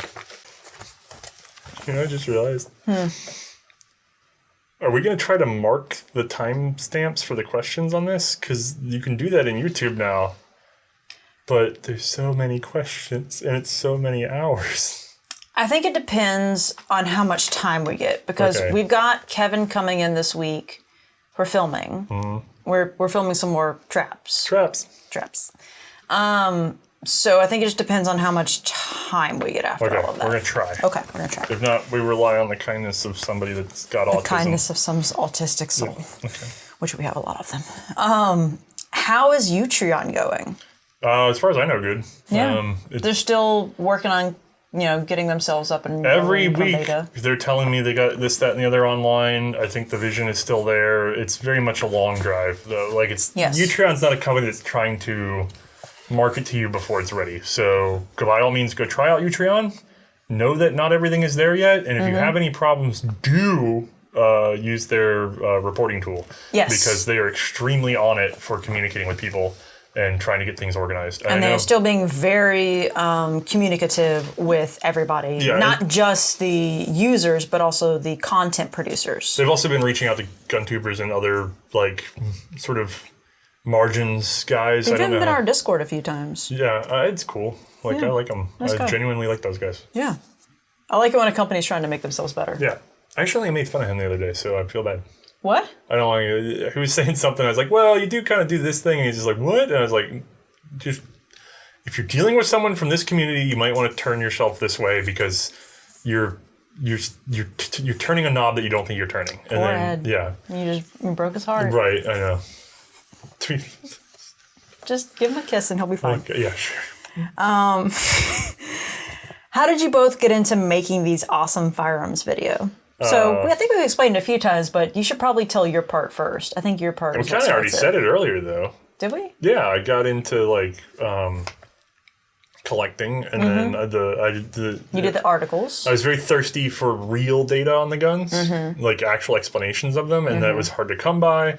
And so when I found it, I would write it down and share it with other people. And then I got popular for doing photos and articles. And then I said, well, I guess the next step is video. And then while all that was happening, like at sort of like right when I'm thinking about doing video, my mother and sort of the last core of my family passes away. And it was, I don't want to be graphic, but it wasn't good. Right. And then I wallowed, and then we had another family death that was very close, and then we had a scare of a third family death. Yeah, it was like one right after another. It was miserable. And so I had this thing where I was like not looking forward to tomorrow because I was just like, what am I really doing? I mean, I have a handful of people that I cared about, but I don't know if it was enough to keep me kind of. Oh, and so I was like, no, I'm going to Hail Mary this stupid idea of mine. And then I did, and now this is my job. And And then you pretty much were like, I need help. Part of me thought that eventually I'd work like 45 hours a week and have. Well, you didn't realize you'd turn into a crazy person who needs to work. I set too high of an expectation at the front, and now I'm constantly chasing my own vision of what I should be. Right. But then you came in to be the fill-in for because I had to run the cameras. I mostly just shot at first. Like I took some photos for you here and there, but my assistance back then was still very light because I was still working full time throughout the week. So there was a long period where I suffered, and May just sort of filled in where she could, and then May started suffering on top of working, and then we sort of YOLO'd her into working full time right before Project Lightning to do Project Lightning. We wouldn't have been able to do it if I hadn't been. Project Lightning people love, but it wasn't the financial success it was supposed to be. So then we struggled again. Learned to fund those going forward. Yeah, we struggled all over again, and then now we're here. I guess that's the shortest definition. Yeah. And then over the course of doing the show, May has learned all the camera, all the editing, all the advanced editing. And you've been able to take on like a lot more research intensity. The reason May came on full time is because she didn't just sit back and be like, okay, you film me. She was like, well, how do I do this? How do I do this? How do I do this? And she took over more and more of everything except for sort of the research part of what I do. The most I still do is those minute maze. Yeah, the problem is I still do sort of the business management and research, which is taking up a lot of time. And now I'm sort of having to be the guy that sort of engages us with other groups to try to bring in stuff. And hopefully by the end of this year, some of that will pay off. The problem is we did a lot of that last year, and COVID wiped out all my efforts, and so many, many hours disappeared. So it's just one of those things. Yeah. But it's been a long struggle, but we have created a wonderful product. I hope so. And we have some very dedicated fans. They say they like us. Yeah, I like to think they still like us. The support. I mean, after being here this long, if anyone is still around, I guess they still like us. I'm going to tell you, the support on Patreon and Subscribestar is the only measure I can go by. Yeah. Because that's why we're trying to answer these questions as thoroughly as possible, and why we're still here. The guys leave lovely messages and everything. Take 17. Yeah, they leave lovely messages. They say all sorts of great stuff with a pat on the back. I'm immune to it. You know what I mean? And the criticism, if it's fair, I'll be like, I need to adjust. I don't obsess, because people will be like, negative comment, and I'm just like, If it's true negative comment, something I could have done better, I'm like, I should do that better. He's right. And if it's just an insult or whatever, I'm just like, bye. But the same thing with praise, though. It's just like, yeah, okay, thanks. I'm glad you like it. It's pleasant. But then, like, it's weird. But somebody's like, I'm giving you $1 to keep doing this. I'm just like, this has value. Mm-hmm. You know what I mean? Like, if that's what tells me that I'm doing value. Yeah. And so it's weird because I'm focused on the dollar, but it's not because I'm trying to put it in my pocket. It's that this is a currency, which is an expression of value. And so that's what I follow. I agree. Yeah. Let's see here. What was your favorite episode to do, including like research, acquisition if needed, shooting, filming, and then what was also our least favorite? What was your favorite? If I had to think about my favorite episode to do, well, Well, because I don't really handle the research, the acquisition part, because I'm honestly not familiar with picking out the pieces as far as like what looks the best or what the market is currently doing, and I also don't do the research. So mostly just the shooting and filming and editing. Probably the Carcanos have still been my favorite. To do? Oh no, wait, that was back before I was doing all the editing. That's what I'm saying. Just shooting. Oh God, it's only all the ones where you just shot were your favorites because you didn't have to do anything. Yeah, easy jobs for me. What's one that you take pride in? One that I take pride in? I'm trying to think. It was probably one of the. It was probably weirdly somewhere in the Nagants, and I can't specifically say which one. Or rifles? Well, those are episodes like 100 something, right? Yeah. Yeah. So. It's probably somewhere in that range. And it's not because of the guns themselves. Okay. It's because that was probably when you had the most hands-off experience with me in terms of having me on full time. When you're saying that you're the most excited about the episodes when I finally took my hands off most of the wheels. Right. And you were able to basically be like, all right, she's pretty much got all this. Like all these parts that you handed me. I was like, cool. So then I took that in, and like I think it was probably around somewhere in there that I started really getting a knack for it. It was like several months in. I remember that. Can you think of a gun that was particularly fun to work with?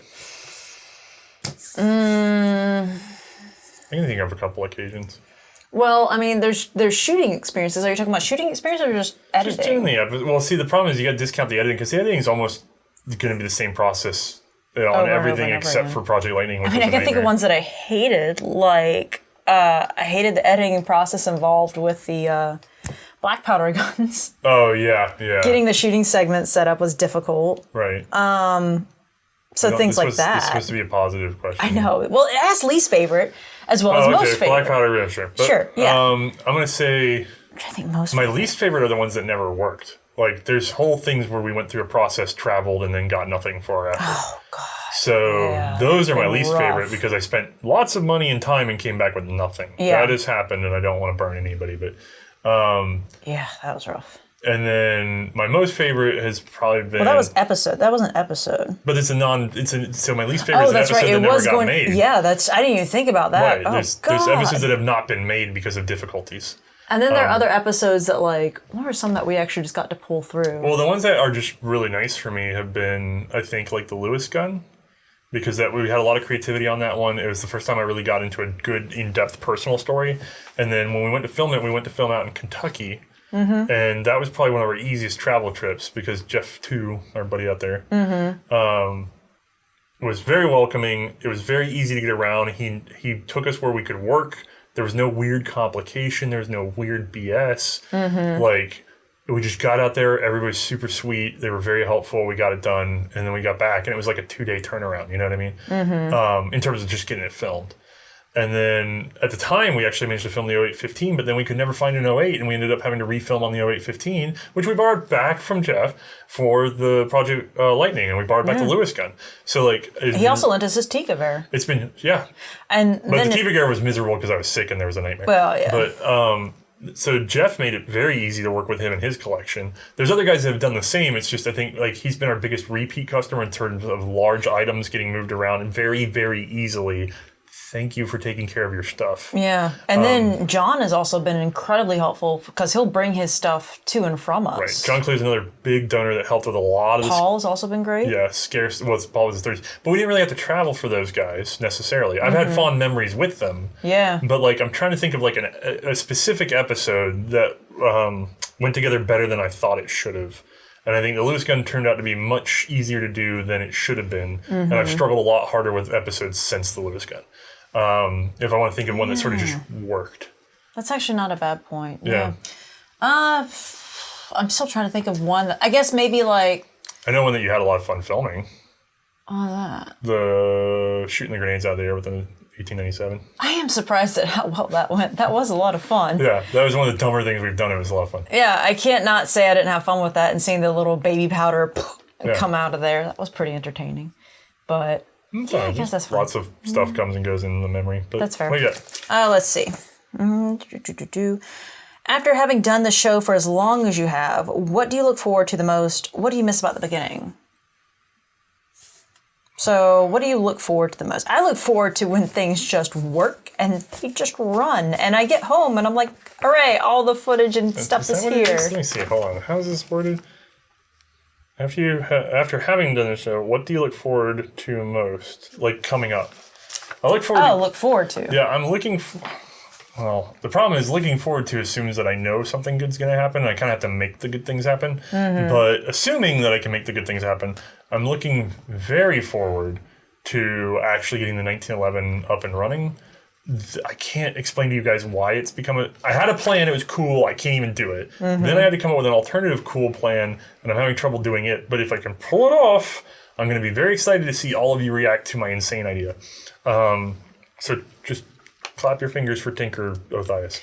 I'm looking forward to not looking forward to leaving World War One, because that's going to mean like image assets and things like that are going to be more difficult, but our opportunities for things to shoot is going to go way up. Yeah, that's true. And then what do I miss about the beginning? I think you miss just not doing it. No. You miss having a regular job, don't you?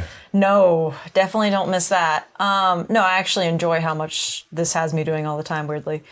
I think I miss some of the nuances. Like, I think I miss, like, things just feeling weird or different. Now it's just kind of newness. Yeah, now it's kind of like, oh, yeah, this is like this, that, or the other, which is kind of a different feeling, but there isn't really I don't really get a lot of those, oh, this is not like anything I've done before as much as I used to.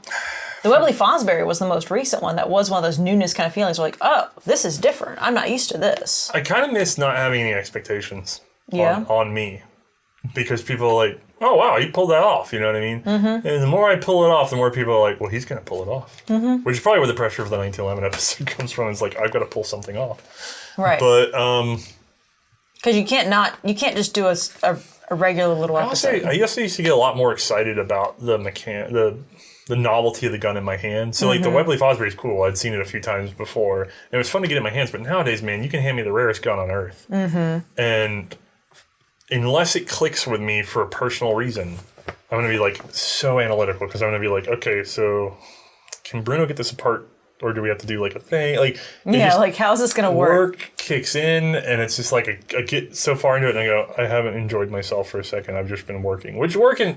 The work part of it is enjoyable, because it's my career and my passion. But it's a different sensation of being like, whoa, dude, it's the thing. I love the thing. I so very rarely am like, oh, just the thing. I've never gotten to see the thing. You've kind of been doing that with some of the Norwegian Crags. Yeah, I had a lot of fun with when we got the Cavalry Crag and the 12 in. I've never gotten to play with them before, and I've always kind of liked them. So, but that was a personal thing where I'm just like, man, I just never got around to one of these, you know? Right. And some of the shotguns have been that way too. I'm just like, this is complete, because the shotguns at least are extremely novel to me, right? Because they have weird operating systems that, like the Burgess is totally interesting. Yeah, but even without the Burgess, some of the ones that just look dirt plain, when you get them apart, you're like, holy crap, look at all the moving parts. Why did I not know about this, you know?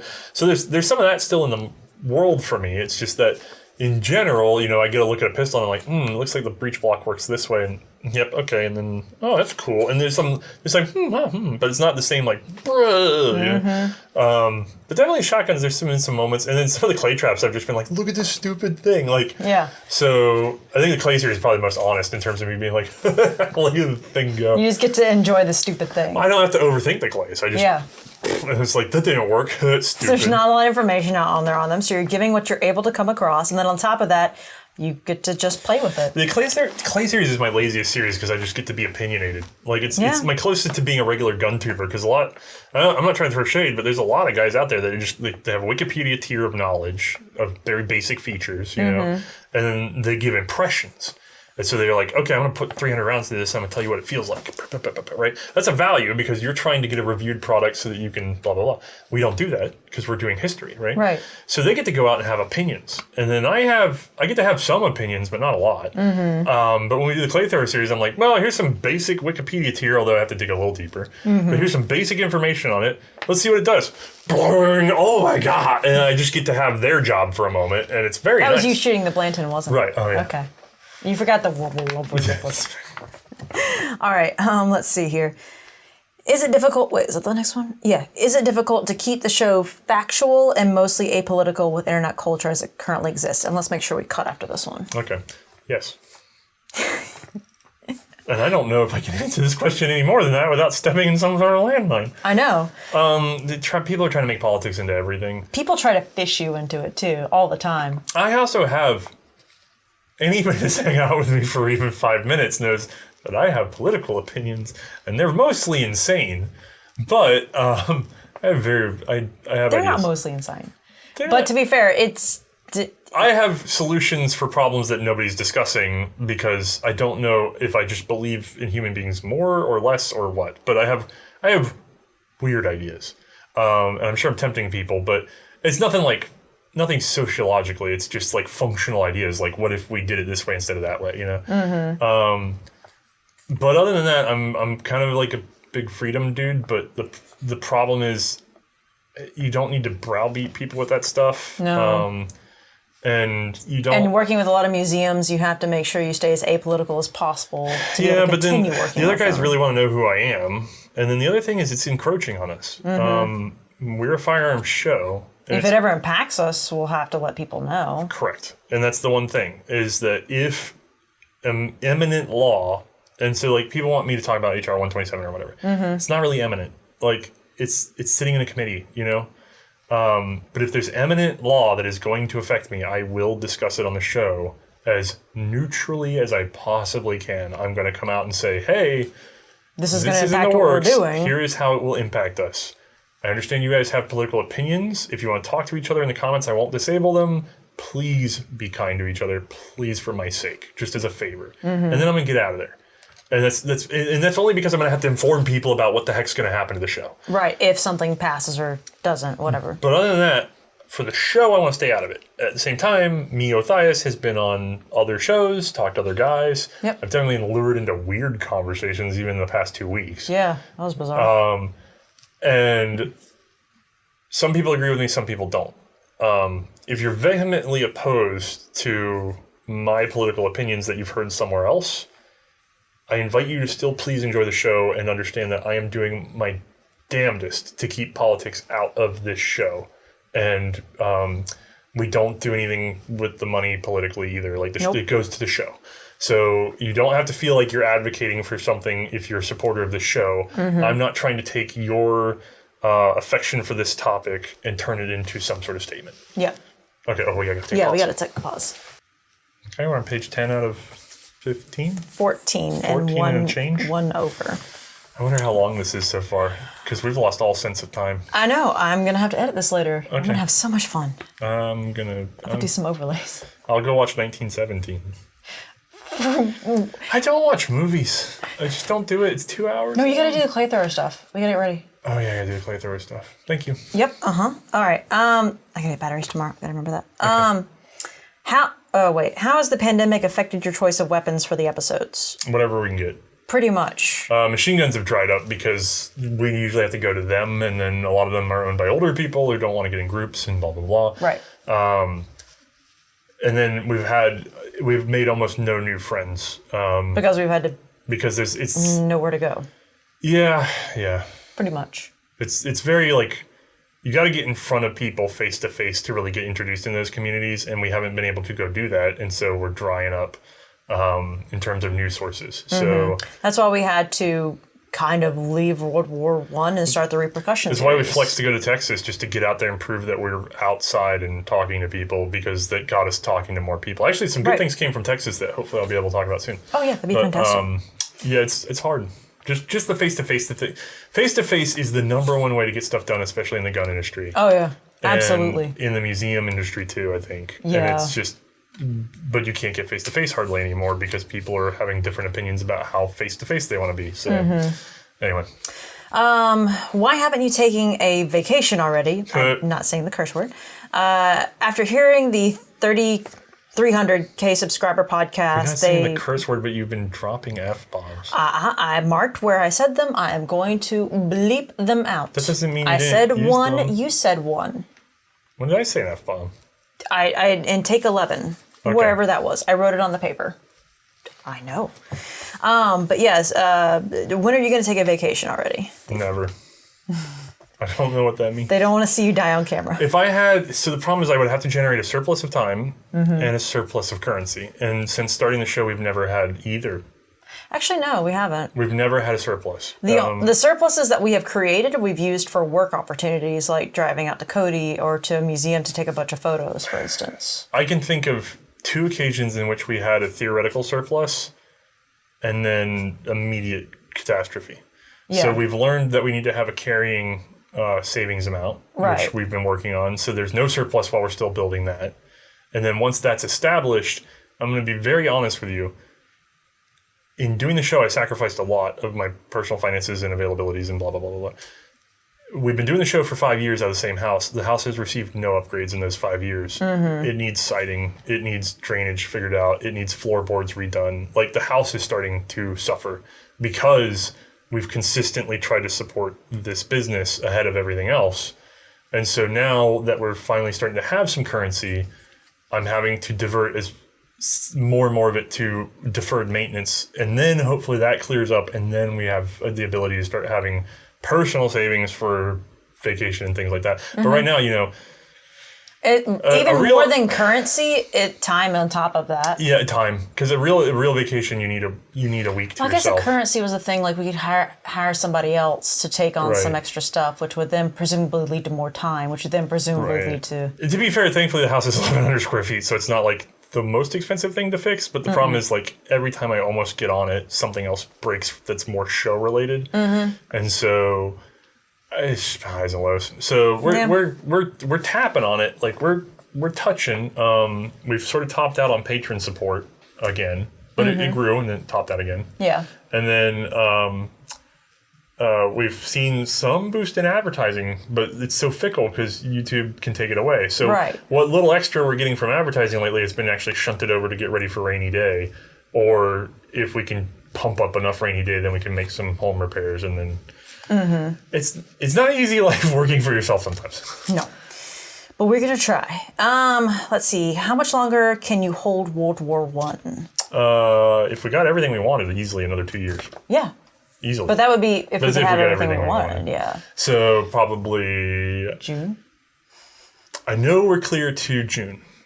But we're also working in the Reproduction series, which buys us a good bit of time because it's not World War I. We're already out of World War I if you think of Reproduction. Yeah. But the way things are scheduled, we're clear through I think we can clear the summer and still stay in World War I. And I know that people really want us to get out of World War I, but reasonably, there's gonna have to be a lot of hard work to sort of turn the ship off of those resources. Right. And that's image assets, videos, since those are going to be outside the copyright. Right. And then we're also in an ammunition shortage, so it's like it's not as easy to turn off of World War I anyway now because we have this momentum of all the cartridges that we've worked up for this series, so we're going to keep those going as long as we can. Yeah, hooray. Will we get a Navy or Naval Luger episode before the close of World War I? Probably, yes. I know of at least one that's being loaned. There's one on standby loan. I can't remember if he got a shoulder stock for it yet or not. But yeah, I want to talk about the Naval Luger. Okay, cool. I know there's still a lot of unknowns, but do you think you'll get to Springfield Armory in 2021 for the Mega 1911 episode? We've literally been talking about the Mega 1911 episode is probably going to be done without Springfield as things stand. But unless things drastically change. My plan that I made, my plan B... I really don't want to give too much away. My plan B leaves enough room that we could actually end up back at Springfield for the 1911. It's true. And you would all still be happy, and it still would not take forever. But it's going to require some effort. Like I'm going to be gambling and a little. Timing. This is going to be a Hail Mary with a gamble. A little bit of luck. Yeah, but we're going to see. Okay. Oh boy. Any chance you go to Springfield about the 1911? And you'll take a look at the stamped sheet metal 1911. Oh, is this still? Oh, I'm sorry. Is there any chance to Springfield Evolution? Will we see the stamped sheet metal 1911? There seems to be very little information about it. Yeah, there was a stamped steel 1911 made. Was that one on display? No, I don't know if it's on display or not nowadays. It was not when we went, I don't think.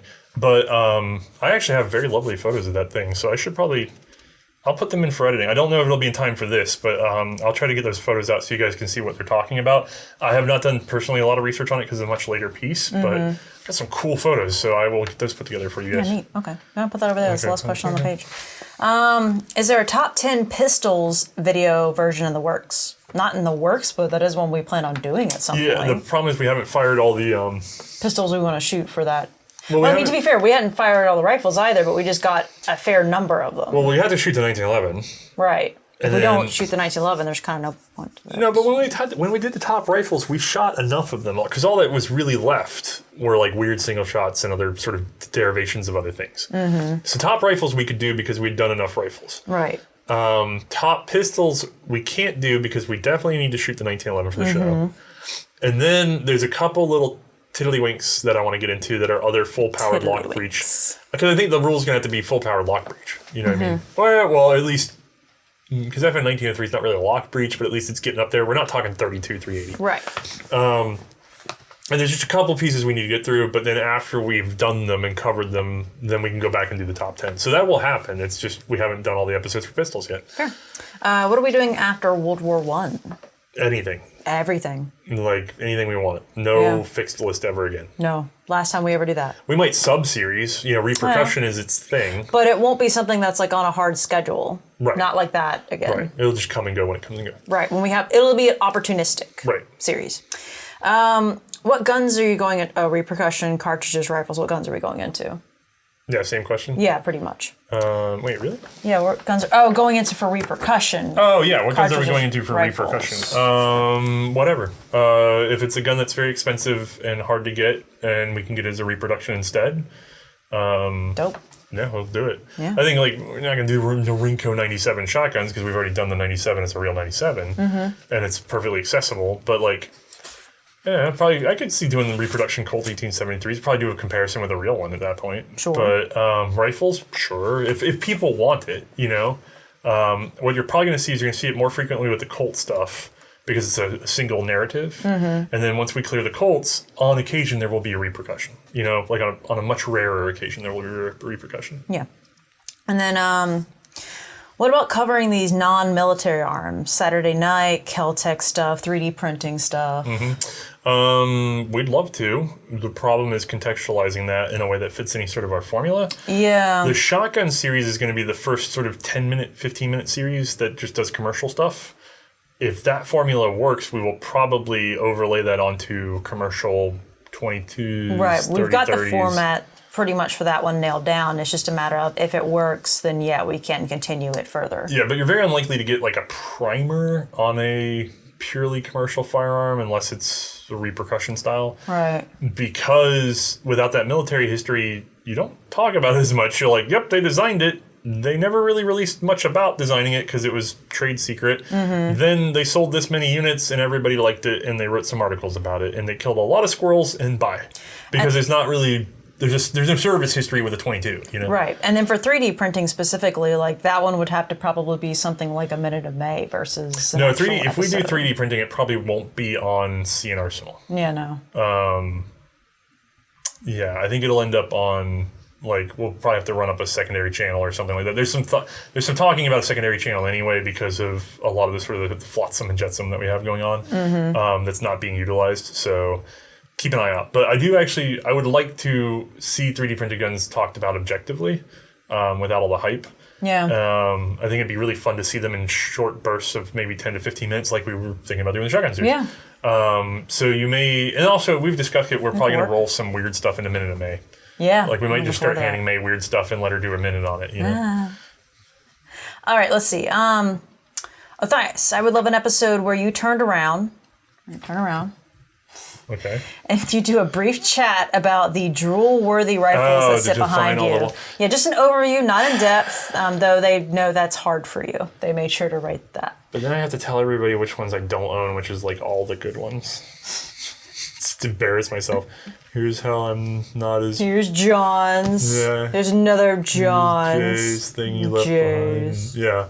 But we are covering them all, though, one at a time. Very slowly. There's actually not a lot on here that we haven't talked about. Except for the shotguns. We did an episode on that, and we did an episode on that, and we did an episode on that.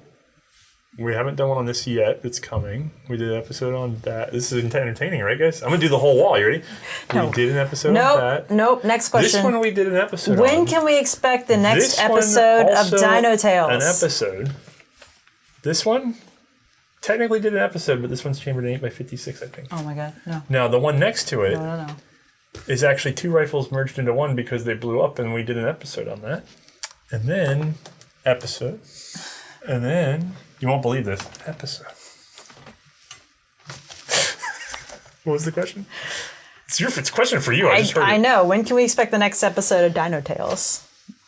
Honestly, I don't know. You already And heard April it. We Fools? discussed the thing. Yeah, actually, we did talk about the whole. So, do you think there's like a natural history museum where they would like let me sit on a dinosaur display with a firearm?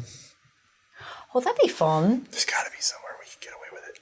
If not, maybe we could just go like a Sinclair station when it's dark. But we don't have those here, so we have to go. No, we have to go out west for that. Yeah, but if we could sneak up on a Sinclair, imagine me getting arrested because I'm waving a rifle around while sitting on the Sinclair dinosaur. This is for our YouTube series. That's not gonna get us out of trouble. I'm just getting some more trouble. All right, let's see here. Once the new range is up and running, have you thought about a run and gun setup under a standardized course of fire to have a somewhat effective means of comparing firearms in a more practical environment? No. Never. As a matter of fact, I keep getting like, when are you gonna do a competition with Ian? Okay, I'm gonna need to lose weight and train and get good at something even marginally. So, how many more extra hours a week would you have to work for that? That's the problem. So seriously, I would have to go down to if I wanted to have a reasonable training regimen, I would have to shave a certain number of hours that I don't have. Yeah, per day. No, I need to lose weight. I'm fat. Who cares? I'm fat, right? Like that's fine. I want to lose weight anyway. But actually getting out to the range and training requires a consumption of time and ammo because I have to transition to the range, which is very far away. I have to do all the training. I have to run the guns that I don't really own sometimes, or the ammo's hard to get. Also, most of the episodes were filmed with like the number of rounds you saw go down range represents 80% of all rounds we had. Yeah. So running and gunning them would quintuple the budget for I can't even imagine ammo. doing that. Yeah. And then videoing it? Yeah, then we have That'd to have the be overheads difficult. of videoing it. I'm not saying it's impossible. The problem is it becomes such an overhead burden. There's a reason why the run and gun shows don't do 2-hour histories with details in them. Yeah. Because you literally can't do both in terms of time. You'd have to have an entire crew. Yeah, I'm not against, like, if somebody was available in here that wanted to do that and we could find a way to make that available. I mean, to be fair, if we like trained me up or whatever, that would be interesting, but then I'd also have to take extra time. Yeah, the best person for this kind of thing, if you really want to see guns being pushed a little bit from this historical envelope, 9-hole reviews. Yeah, they're doing an excellent job. If I was going to trust anybody to do this, it would probably be Henry over there. Yeah. Like, they've been working hard at their product. Now, they're mostly doing long-range shooting with this stuff, but on the more modern stuff, they tend to run and gun it a little bit. Bet you could lure them into doing a course with some of the rifles and stuff, too. Probably. Definitely hound him, because he's set up to do it. Let's see. You can probably answer one more and then cut it. If you guys decide to do a long-range segment with, say, sniper variants, what's your opinion of just hand-loading to the same bullet type, weight, and be firing a few rounds from a lead sled before actually shooting to have the individual rifle's performance to compare to May's performance on range with each rifle? This is getting to the problem of how do you actually assess sniper rifles against each other because of age, wear, bullet type, powder type, and the answer is you can't. What we could do Not is... effectively enough. And this is why we don't have a sniper episode, and it's why we're definitely not doing a Project Lightning snipers unless we have a lot of resources available. But in the long run, I would like to talk about sniping. I'm probably going to have to talk about it independent of any one particular rifle. We'll try to get a couple rifles in. We have a couple offers out there. It's just a matter of, unfortunately, we need we're going to have the range space soon. And then we got to get May trained up to do it because unlike everything else, sniping requires, actual, DMR I'd stuff. enjoy that. Requires actual training to do it correctly, to comment on it correctly. It's not May just standing there demonstrating a thing. No. And we don't want to half-ass this. So the other thing is we could probably, again, work with somebody like 9-hole reviews. Yeah. Which has actually been that's my more reasonable plan is to get him involved and then get these guns in and do an assessment, Yeah, that'd be a fun little collab. But... in doing so, I would really rather speak to what sniping was in World War I, how it was done, what the thoughts were, show a couple pieces as examples of different schools of thought, shoot them, and then talk about those schools of thought in addition to talking about the rifles. And I would love doing that. It's just very, very involved. And then you're right when you're asking this question about ammunition. It's not even that you have to dial the cartridges into each other. You'd have to dial the cartridges into each rifle to get... it's really weird. Because how do you know that you've dialed it as hard as you can on that rifle or not? And without testing it out, several different load types and things. We would reload good ammo to the rifle, explain that there's only so much we can do with it, probably shoot them at like 700 yards instead of 1,000, and then talk about the science behind it. Yeah. That's probably how we would do it. Let's take a pause. 19. There are 19 of these, and they're at least, 15 minutes Okay, each? so let's see here. It's 9 o'clock at night. What time do we start at? Just after 2? Yeah. We took a break at one point. For like 45 minutes. Oh, God, is this going to be like 5 hours? It's got to be more than that. Nope, not going to think about it. Yep, okay. That's the problem for later. We're going to do it as one, right? We're not breaking this up. This is all just one. This is like somebody spent their Saturday afternoon. We're going to get so many nasty grams about like, well, you can break it up because you got to pause it and blah, blah. You're in the ride now, boys. We're not going to do like middle ads or anything This like is that. a challenge for us and you. This is the marathon. Yeah. We are in it. Are you? Yeah. We've been here longer. I can guarantee that. It's true. You're suffering. We're suffering. Okay. Have you considered taking sponsors from your Patreon in the form of you acting as a third party to buy guns at auctions for patrons? Oh, God. And you shoot your video between buying and shipping to an FFL. I'm not sure the legalities of auctions or the ATF. Yes. There's your rub. No, I don't want to get into that relationship at all. No. There are definitely guns that have been sent straight to an FFL here, and then under that FSL's aegis have been demonstrated and then used and sent home. Because, but that's legally. Yeah, well, there's at least one piece that's waiting for an international transfer, like export, that we don't need it yet, but we'll probably get to it before it gets exported. And there's stuff like that. Like, yes, there's an FFL/SOT prison that they can sort of stay in while we get some use out of them and inspect and repair and get them home. Mm-hmm. But how do I read this? Because it seems like it's asking something. It's asking specifically if they're I in act as the Patreon third people. party to buy the guns at auctions for patrons. So why don't you buy it and just ship it over here? Why am I buying it? Well, no. That's what I'm saying. I'm the third party to buy. Is that what it's phrasing? Right. It says acting as a third party to buy guns at auctions for patrons. Number one, Patreon would kick me off the platform like that. Yeah, like instantly. Number two, if it's my money, why am I buying it for you? But then if it's your money, why aren't you... I think he phrased this weird. I think he was asking if like a patron couldn't buy it and then send it to you to borrow and then you send it to them. Or maybe they want... Maybe it's like, I'll give you the 1,000, you go buy the thing, then whenever you're done with it, ship it to me. Right. Which then... Straw purchase? Not necessarily, because if I'm shipping it to an FFL, they're getting a background check. Right. It gets weird. Yeah. I mean, I guess I'm not against it, but it's a weird arrangement. I feel like you could just buy it and It'd be your gun if you just want to lend it to us. It'd probably be easier for you to buy it, send it to the FFL, and then we'll just go with the FFL to inspect it for you. We'll just ask them to do some gunsmithing work on it. We'll do an inspection by cleaning it through the FFL. Because O1s do gunsmithing. Yeah. So you just clean and inspect. As part of the inspection, we'll shoot it a few times, make sure it works. Oh, we filmed it, and then we'll send it home. I guess, if I had to do it that way. But usually it's not really how it goes. Normally you get your gun and then you loan it to me and then You've had your gun, you're just like, Right. oh, you guys need a gun. Here, you can use my gun. It's like, oh, thank you. We use your gun, and then we send it back, and then like, oh, you got your gun. Right. That's no way purchasing, easier it's on just us because it doesn't get any Yeah. funky ATF land either. Yeah, interesting. Okay.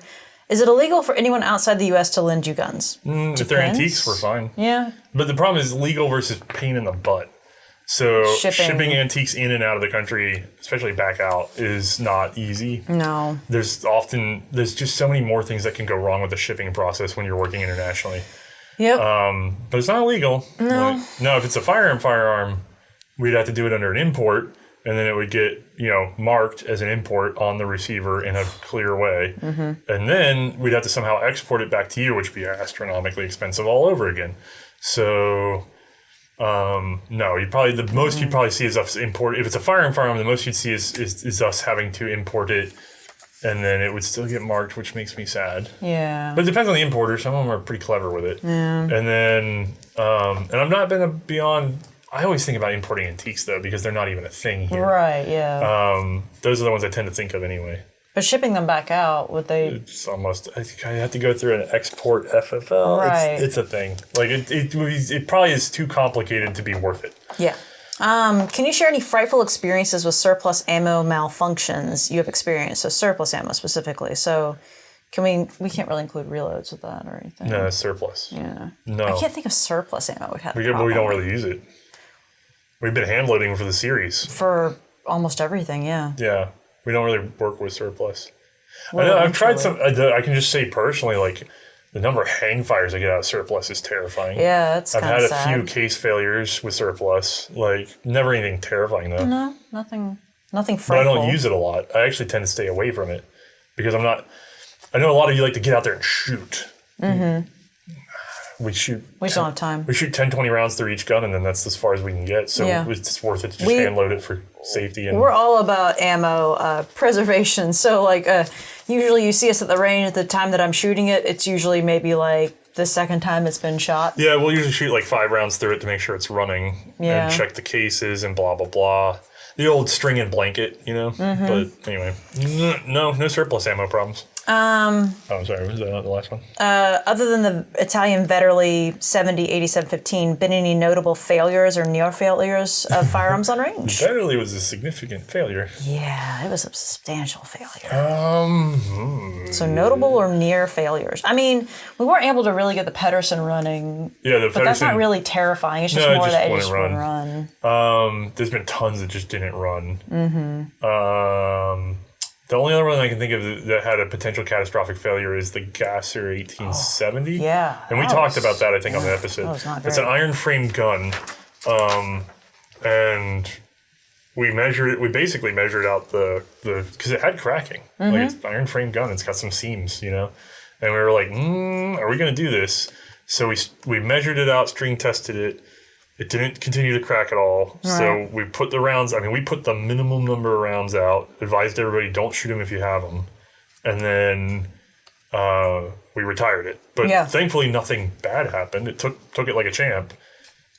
But scary kind of one of those things where we're like, it's not like it's like loose or anything, but it's just like it had this hairline and you're like, that's a hairline on an iron frame.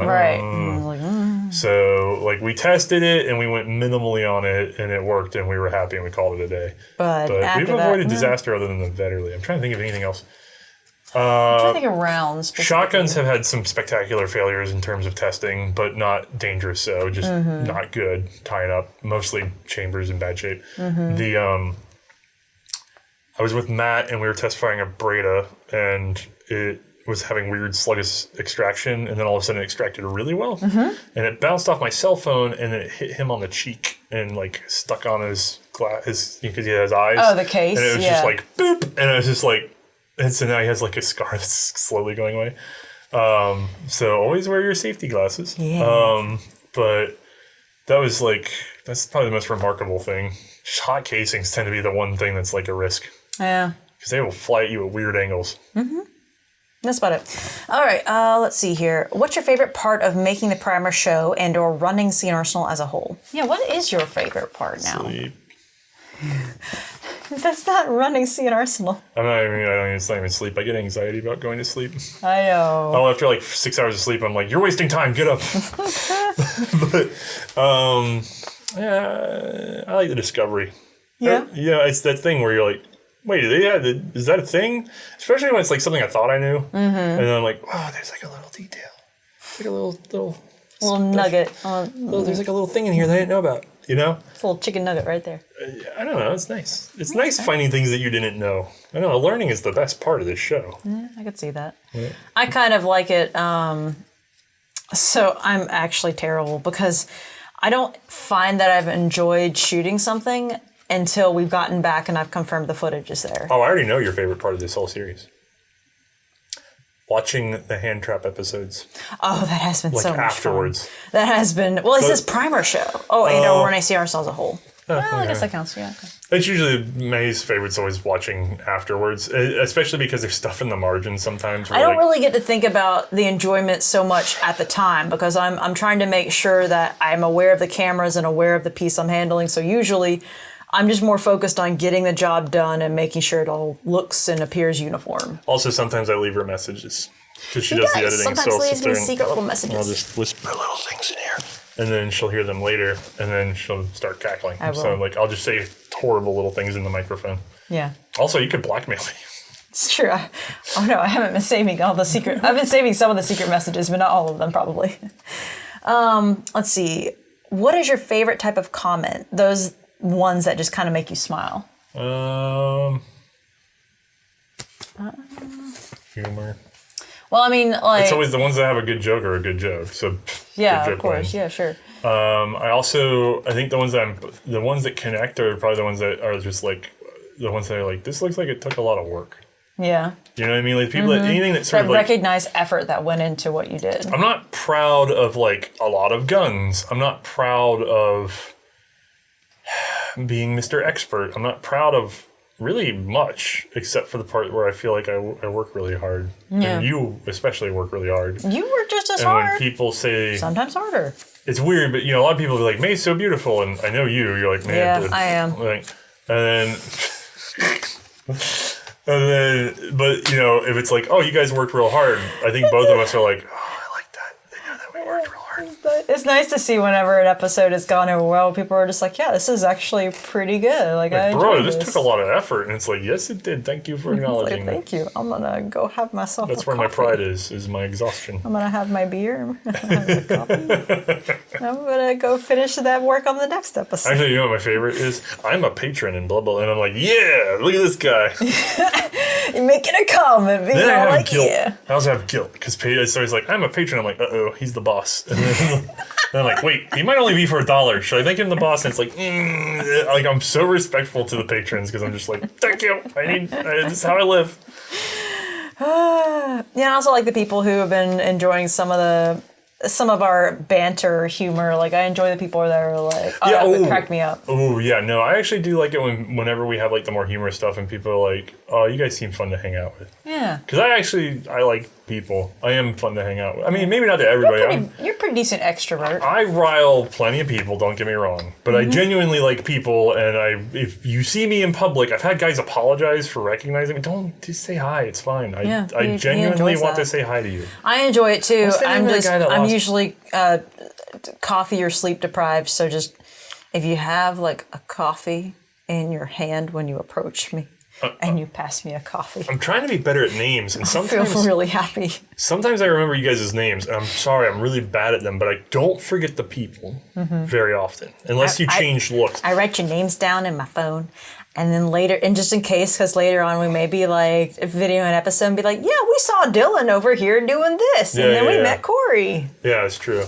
That's what I try to do, so that's my secret. There was that guy in Greenville that I run into a couple times now. He was a fan of ours. Damn. I know your name because at the time I knew it, and then now I'm here and I can't. This guy right here gets an excuse because I haven't been to the Greenville show the last 2 times. But anyway, well, Susan was with me, and she's just she'll remember because she remembers names. Suze is my secret card, and probably why I don't remember anything. But Suze was funny because it's like some guy's a fan of the show. We've never hung out, but he said hi, I like the show, and then he has the shirt, which he has the shirt. Oh, he has the French shirt, doesn't he? He has several shirts because he had another one on, and so now I think he's just baiting me with them. But it was funny because we were hanging out, and you got C&Rsenal shirt. Sorry, I don't remember your name at the moment. You're seeing a C&Rsenal shirt that's just your face. I know the name, but I know it's. I'm trying to say a name that is not the name that's close to the name. It's driving me crazy. But anyway, I was going to tell you, you have a compliment because Sue said, "Did you see he lost weight?" And I said, "Yeah, actually, looks like he's doing a good job." So you look good, bud. I can't remember your name. It's going to kill me. But you look real good, bud. It's like every dude that you've ever met at Greenville shows something just like, oh. Yeah, I did. No, if you haven't lost weight, you're not him. Fat idiot. No, I'm just kidding. Wow. Fat idiot. Yeah. All right, what do we got? What's been the hardest type of ammo for you to either find or make for the show? So this one's actually kind of more geared for David. He's not here. No. He was asleep on the couch earlier, but he left. He slept on the couch a fair bit the few hours. Yeah. Do you know what it is? I know what it is. Do you know what it is? Well, it might be That revolver. Nope, that's second. That's really second? Yeah, you forget the worst. I forget the worst? Yeah, it's on the wall here somewhere. It's a rifle? Yeah, carbine too. Oh, wait. 2 cartridges. Oh. It's Complaints. Oh. It was a nightmare to get those cartridges set up. Yeah, I guess they were the worst. Just figuring out what the dimensions were supposed to be. Then there was a rifle version, a carbine version. Right. He had to continually. I think he used 7 different dies to get the shape down, and then a custom die on top of that. And it took years. It took forever to get those set up. He did an awesome job. I was kicking that idea around forever. David's a genius. He did it. Yeah. Good job. David and Kristen. Power combos. Now you could probably do it because David will tell you how, and it'll be easy. Sons of, you get David's easy or hard work. I'm a magic. Let's do this question. Take a break. I'm a magical genie. Cool, rad. Good job. Yeah, right. Damn. I can't get that job. Yeah, right. I'm a magical genie. Can you either double your ammo budget for the show or double the size of the set room closet you film out of? Oh, God, do we look like we're a closet? Which would make the show easier? Which would you wish? So the people who watch that camera think it's nice and big in here, but we film out of a literal 10 by 10 room. Yeah. And my workstation is where the camera is. So I take apart half of my workstation to film this, and then I have to put it back together. You're right now, that camera, right? That should be my second monitor number 2. Yeah. So you're the vertical monitor. You're not even a width monitor because you're in a closet. You are the closet of this room. Yeah. Congratulations. You are literally in a closet. Yeah. Facing into a 10 by 10 room. Yeah, there's no clothing in there. This is as good as we can get. Yeah. This is as far as we can get from the camera, and you're still this close. Yeah. So hello, you could probably smell us. Oh no. Oh no, I'm okay. Okay. I thought about it for a second. I'm not raising my arms that much. Okay.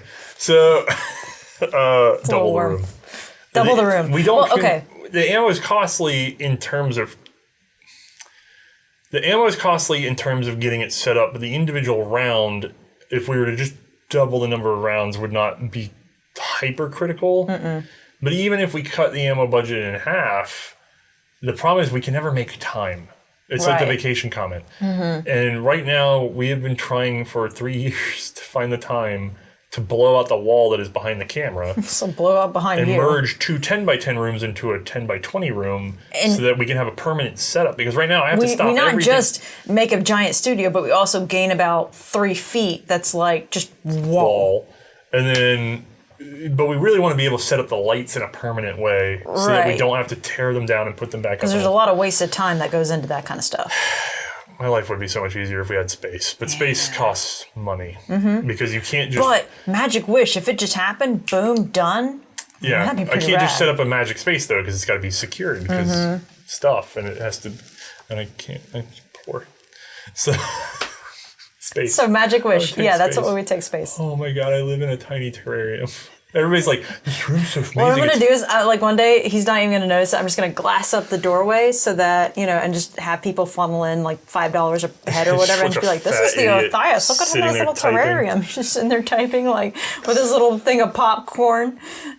I'm a big dude in a tiny little room all day, every day. And it's like, I love... Better than being in the den, which we decided to paint bright orange for some stupid reason. Yeah, well, this side's beautiful. The other side, a lot of people might not have seen that video. The other side's just crap. It's just white wall, so it doesn't reflect on us. It's just piles bouncing of off junk of it. Because think about it, if we painted that other wall yellow, we'd reflect yellow. So we had to keep that white. So literally so half the room is yellow. Half white room. Yellow. There's like a handful of guns on this side, and then storage bins and ammo bins, and it's just a mess. Super attractive. My life is a mess. All right, let's take a break.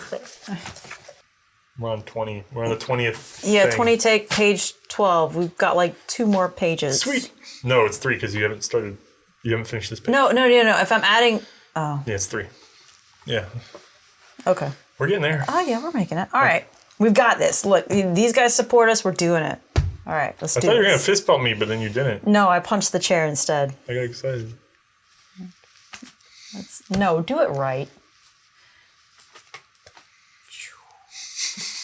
Okay. Through the magic of time travel, you can prevent 2015 Othias. Is the time machine working again?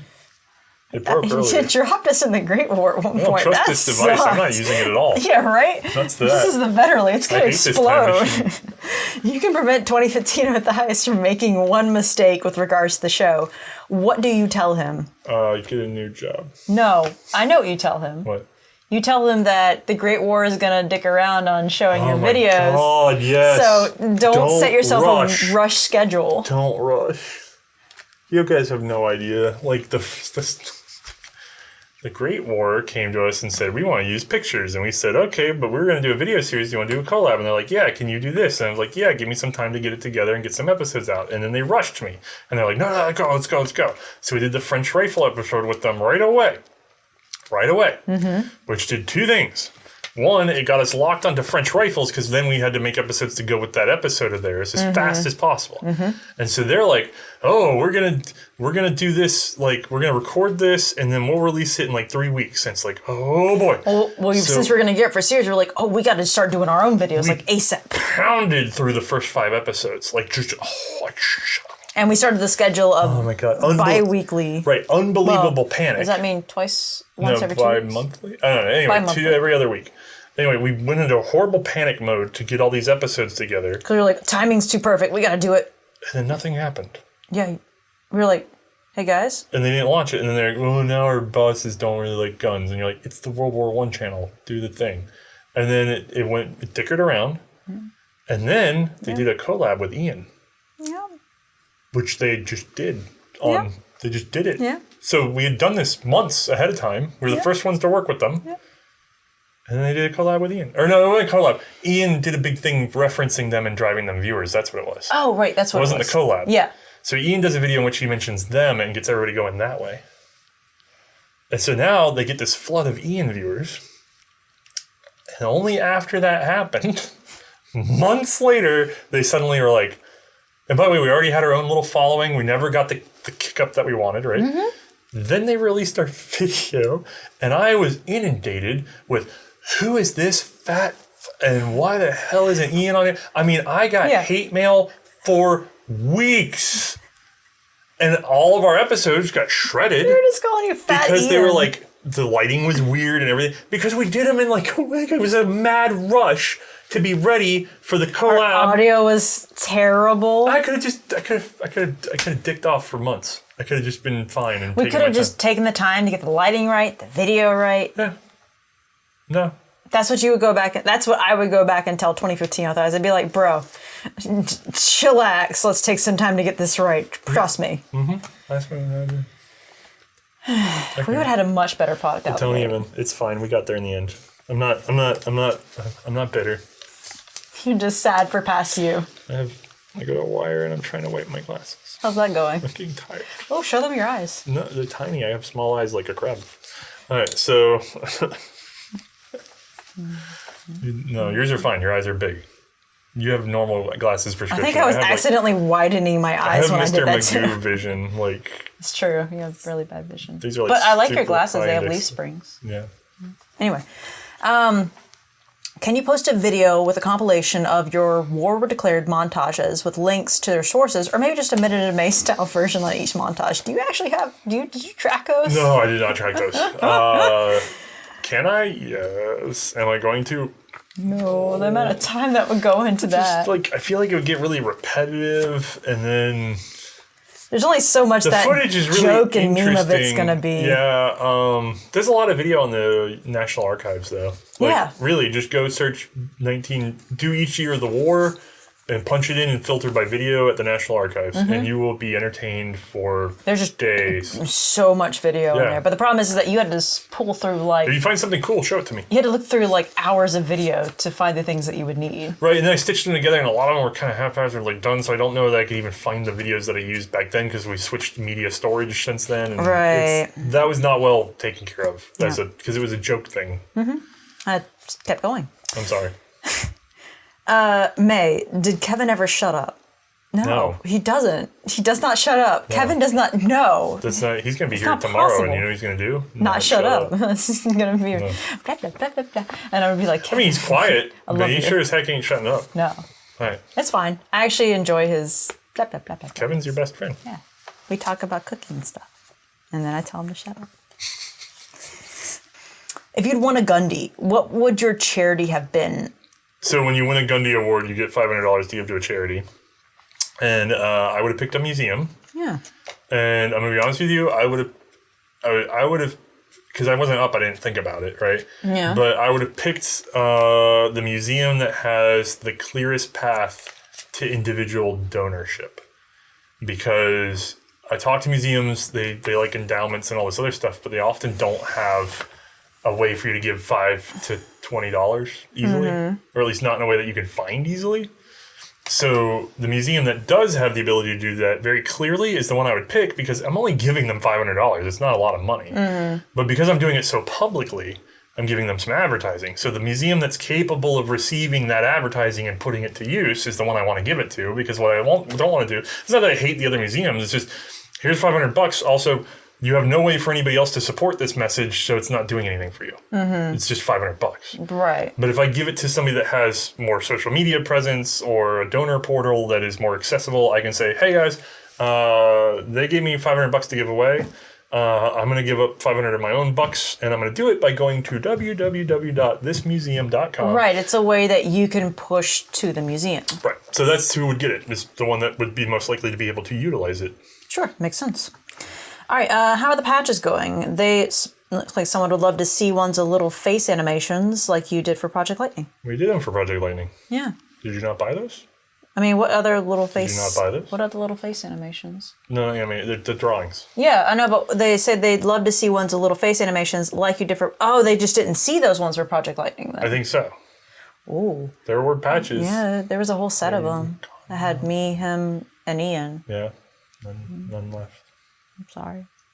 Well, I mean, we're still doing more patches. I mean, I could do a May and Othais one, but I can't do Ian. He's not. You should do a May and Othais one. I don't own Ian's face. That's his. You should face. have a May and Othais and the C&Rsenal. Ian has put a lot of work in on his face. That's his. Yeah, you should do a May and Othais, and then you should have a little C&Rsenal one that they can get the end block. Yeah, we'll do a generic C&Rsenal set soon. Okay, that sounds good. When are we going to get determined idiot patches?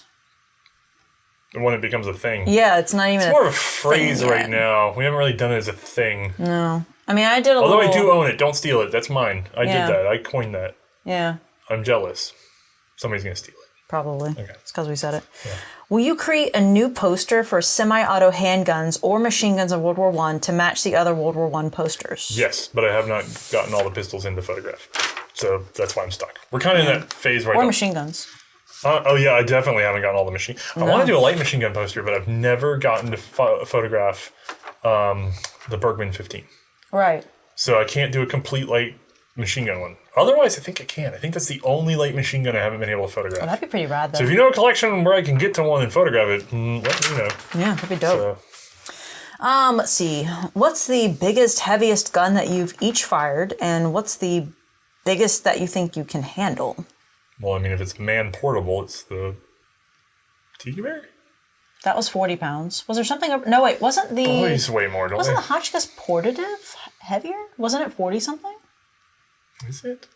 Well, in that case, like I didn't fire it from the hip, but like We carried that. the Hotchkiss, 1914? yeah, that's a heavy gun. Yeah, how much does that one weigh? I don't know, but it's not, but it's on a tripod. I don't know if that counts. Yeah, no. But then, so the portative's kind of on a tripod, so is the Tiki Bear.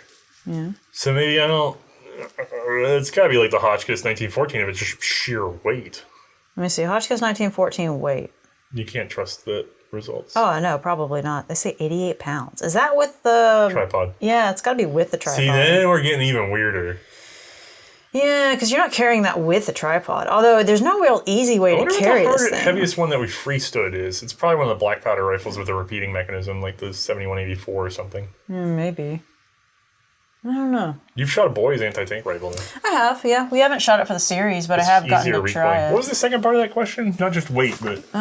What's the biggest you think you can handle? Whatever won't kill me, I'll pull the Yeah, trigger. pretty much. Whatever. I don't care. I'll pull it. Yeah. Let's go. Do it. What are we doing? What do you got? Yeah, give it here. Yeah. Okay. In your research, what were some of the most interesting and or redneck and or tactical equipment and or, oh my God, so many and ors, field modification that y'all came across? Like the reverse bullet, Villa Perosa mounted on a bike, whatever. Yes. I have notes. What are your notes? Duplex, triplex rounds, like stacking multiple rounds in a cartridge. So like that's always funny. Oh yeah, the Burgess folder. That's a good one. Yeah, but that's not really World War I. So I didn't know if he was being World War I specific, but. Also, in your research, what's been the most interesting? My research, because there's a Burgess folder over there, but I guess I'm not trying to. Haha. And then the last one, you're dead on, the Patterson. Yeah, the Patterson is like tactical as anything. Like you're gonna turn your rifle into a carbine automatic. That is tactical. Take your bolt out, throw it in. Yeah, that's the most ludicrous thing. Comes with a big belt with like a bunch of stuff on it. It's the most operator thing ever. Is the Patterson? It right, has to be. It's pretty rad. There's like a whole setup with it. Oh yeah, definitely. But in terms of research, it's also kind of cool. Like the BAR has that cup that you can set on your hip. There's a gun that was never really made other than trials, and I don't know that trials one ever physically exists anymore. But there's patent drawings and stuff. Walther made a submachine gun that competed with the MP-18 trials with a locked breech. That locked breech was then later used in the Rheinmetall number 2? What number is it? Crap.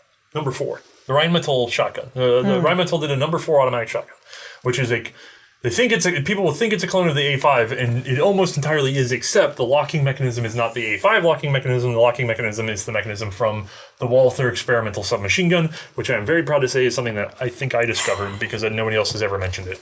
But I saw the two, and I went, this is the same mechanism. Neat. Yeah. So that mechanism is neat. It's a little rotating block. I don't know how to explain it. It's like unlocked, locked, unlocked. Bullets go that way. But the other interesting thing is that it had essentially a Lewis gun pan magazine underneath, flipped upside down and boomed into the bottom of 9mm Parabellum. Okay. And it fed helically up. That's interesting. It's fighting gravity. Yeah. Okay, sure. Yeah. Whatever. Never seen a physical one. I wish I could. That would be rad. Can you imagine just like a pan magazine that like that? Well, you can't hold the pan. You gotta hold something else. To be fair, it's more like a cylindrical drum that you just like a 97 or like the aviation pan, like the big double deep. You just punk and then and then spin around. That is cool. You can't really lay that on the ground. Yeah. Can we make one? I mean, that'd be pretty rad. That'd be a good 3D print. What are your holy grail guns? So Walther made the submachine gun, and you have this pan. The guy that asked this question. Huh? Oh, it's Jack. Get out of here. Cartridge Graham. Yeah. I see you, Jack. I ain't telling you my secret guns. If I told people my grail gun, I'd never get it. I've had the same grail gun since 7 years before the series. Yeah, I know. And the worst part is, it's a gun that doesn't often get recognized and has definitely sold for under $500. And I know somebody that owns one, and he's a jerk. Yeah, he knows who he is, too. I love him to death, but I hate him now. I mean, he hates you, too, a little bit for something. No, he's good now. He got one. Oh. I'm nothing now. You're no good to him now. I know. But, I've still never found one. And then also some other stuff. There's actually a couple of guns that I've never been I've never had the opportunity to purchase because there's one that's never shown up for me. There's another that's shown up for me exactly once and I couldn't afford it. And then there's like a couple others that have shown up 1 or 2 times and I couldn't afford them because inevitably the show comes first. So, sucks. All right, let's take a pause. Okay. And we're back on hour 8. Yeah. Okay, what are we doing? We're trucking through it. What's your 2021 EDC? Mine's still just my CZ75 compact double action. I'm a Wonder 9 guy. Yeah. I don't think my carry is somehow superior or whatever. I just I like my CZ75 compact double, and I've thought about doing a Steyr C9A2 or whatever, but the aftermarket's not there. And I'm not as familiar with that gun. And to be honest with you, it has one thing, which is I tend to high side my thumb. And right where the slide release is, every time I end up with no lock open because I just bump it. Yeah. And that's on me, but I really don't want to turn my thumb down because I like having it a little high to get some more real estate with my other palm. And CZ75 works. That's fair. I'm still got that SIG P938, but I'm still kind of shopping around for a new one right now. Yeah, you've just been tooling with that guy forever, and there's so I kind of need to try out the market a bit. There are better options, but Suze is kicking your butt because she's shot every little compact she can get her hands on. I wish I had the time that she's got with that. Yeah, you could pull it off. With the amount of hours I work? Oh yeah, we can do it. You're just, to be fair, who wants to burn a ton of 9mm, and also then you lose the flatness, and you really love that flatness. Yeah. Anyway, that's beside. Never mind. How's the Spite Sub 2000 project going? It's about the same. Ian shot it again with the new upgrades and hated it, mostly because I have the optics so low. Like, scope is really low. Yeah, it's not just him, but also some of our friends who have shot it have also. I don't know what I feel like I'm a big dude, and everybody can't get their head behind it except you and me. I don't know why. Am I facing that much different than? Well, I mean, I don't think it's the same size as yours. Well, the weirder thing I noticed, I thought about it again after I got home, and it's almost dang on co-witness, but since it's a magnified scope, you can't really do that. You know what I mean? Like, it doesn't. You can't see the front sight through it, but it's perfectly aligned with the rear sight when it's popped up. So if you can use the irons on that gun, you should be able to use the scope. Maybe that's why we can use it. But then that wouldn't explain why Ian can't. Yeah, I know, he used the irons fine, but he couldn't use. I don't know what it is. Him and some of the others cannot get their head behind it. And yet I just boop, and it's like, don't get me wrong, it's a little snug. But the reason I have it set so low is because I want it to be as compact as possible and folded. And so I can only really go up another 1/2 inch on the scope rings. I can't do it, like a 1/4 inch. Right. And so then that's a much bigger expansion of space. Yeah. So, I'm in a weird spot. I have to choose, do I go up 1/2 inch to let other people use it more easily, or do I leave it where I can use it and F them? But since it's a thing to be shared, I guess I kind of have to, I don't know. Yeah. You have to tinker with it, maybe. All right. What is a fictional... Oh, no. Would you do more meme builds with the Caltech, like with the Caltech in the future? I would love to. Money. Yeah. That wasn't really even a meme build. That was just... Oh, it's a meme build. Well, it wasn't... It started out as like... I was dabbing on my homie Taylor. But yeah, it's time and money in that. Yeah, even the Spike Caltech took more money than I really wanted to spend on it, but I was just like, it was my one outlet for this sort of thing, so I went a little crazy. But like, we don't get help with parts and stuff like that. We don't really have any of those kind of sponsorships, so it cost me what it would cost you, and I probably make less money than you if you think about it. So, no, I'm good. I want to. Good for now. If anybody wants to send me their meme stuff to show on the show, then I'm sure I can find an excuse. But like, yeah. All right. What is a fictional firearm that you wish you could own? The Stroll Munitions BH-209. You were fast on that. Well, it's because it's mine. Like, that's the one that I would love to do. You didn't even finish the question though, and you just. Yeah, it's because I finished the question, which you could own, and then I immediately followed up with what it is. Because this is from Schlock Mercenary, which is one of my favorite webcomics. It's gone now. It's done. Well, it's not gone, but it's done. I gotta catch up. I am about like 2 years behind, but it was going on for like since 2002. It's written by Howard Taylor, and no, 2000. No, longer than that. I started reading it I read it, I think, within the first year that it came out. So probably got to be 11th grade, like high school. So that 2000, 2001, maybe 1999. I'm thinking 2000, yeah. Maybe 2000. Anyway, gentleman started writing a webcomic, and poorly drawn at first. And he basically, he'd had a stroke, he was in the hospital, and like he was doodling, and then he and his wife kind of came up with the idea, and he turned it into a little webcomic. It kept him focused. Yeah. The illustration was terrible, and then it became good. Yeah. No, I wouldn't even go beyond good. He never failed to release a daily release on it. So actually, it's weird you mentioned this weapon because it was an inspiration for us because I really want to be on schedule and consistent. And I'm not kidding when I say I wish I was as good as Schlock Mercenary was because that comic updated every day, 365 days a year for 2 decades and never once failed ever to update every day. Not only that, but every panel was designed in the old format of having a little twist, like a zing, They all zinged, which is interesting because it's also a continuous, very good science fiction webcomic. Yeah. So it's humorous, it was daily, and it was continuous in honestly extremely good about being self-consistent in terms of the narrative and the story building and the way the world worked. Yeah. And then the world stacked. And so, like, if you're kind of like a Terry Pratchett fan, where you like the Discworld series and the way those worlds tend to stack and stay consistent, you know, except maybe the first 2 books that are kind of then you enjoy this Schlock Merchant the same way, because the world, there's changes that come and the entire world adapts, and then it reiterates into itself. It's extremely consistent, extremely well written. Terribly drawn, but he admits to that because he's not Mr. Artist Man. Although it got better over the years. He developed his talent, you know. But the plasma can, the BH209, that's the one. That's Schlock's original ominous hum plasma gun. Thum sound that it makes. Right. Pretty rad. So, I guess I have to answer this. I mean, you don't have to. I'm so terrible at fictional weapons. I always try to rationalize them against real weapons, you know. Yeah. You could take his 250, the one that's like, what is it? The later one that's like 48 pounds or something? No.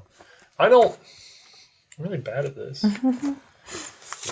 I guess if I had to pick something, because the problem is I'm too based in reality. I like firearms, you know? Yeah. So, was it the Galleon rifle from the Valkyria Chronicles? I only played the first one. I never played any of the sequels. Chronicles, yeah. Because I don't get to play these. Well, I get to play, but I always play multiplayer now because it's like the little bit of time I have I want to spend with friends. But I did play Valkyria Chronicles when it came out. And I remember the weapons were really kind of cool. Some of them were silly, but some of them were pretty cool looking, like weird amalgam semi-automatics where it's like, you could tell they took like a Gewehr 43 and like some other guns and mishmashed them to get this semi-automatic looking thing. And I think it was the Galleon. It was their standard rifle.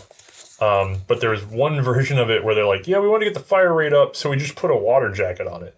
So it's like this weird, like... It was like water jacket in case. Pseudo Gewehr 43 with like a water jacket, and then for whatever reason, stylistically, they had like a white... It was almost like the DP rifles where they had the white band around them. They just marked the rifle with the white band in the game because I guess they thought it was a cool look. And to be honest with you, it kind of was a cool look because it was just like, that looks kind of cool. Just like a wood semi-automatic with like a big weird water jacket thing. Like, it would be terrible to use, but it'd be kind of fun to see. So I could go with that one.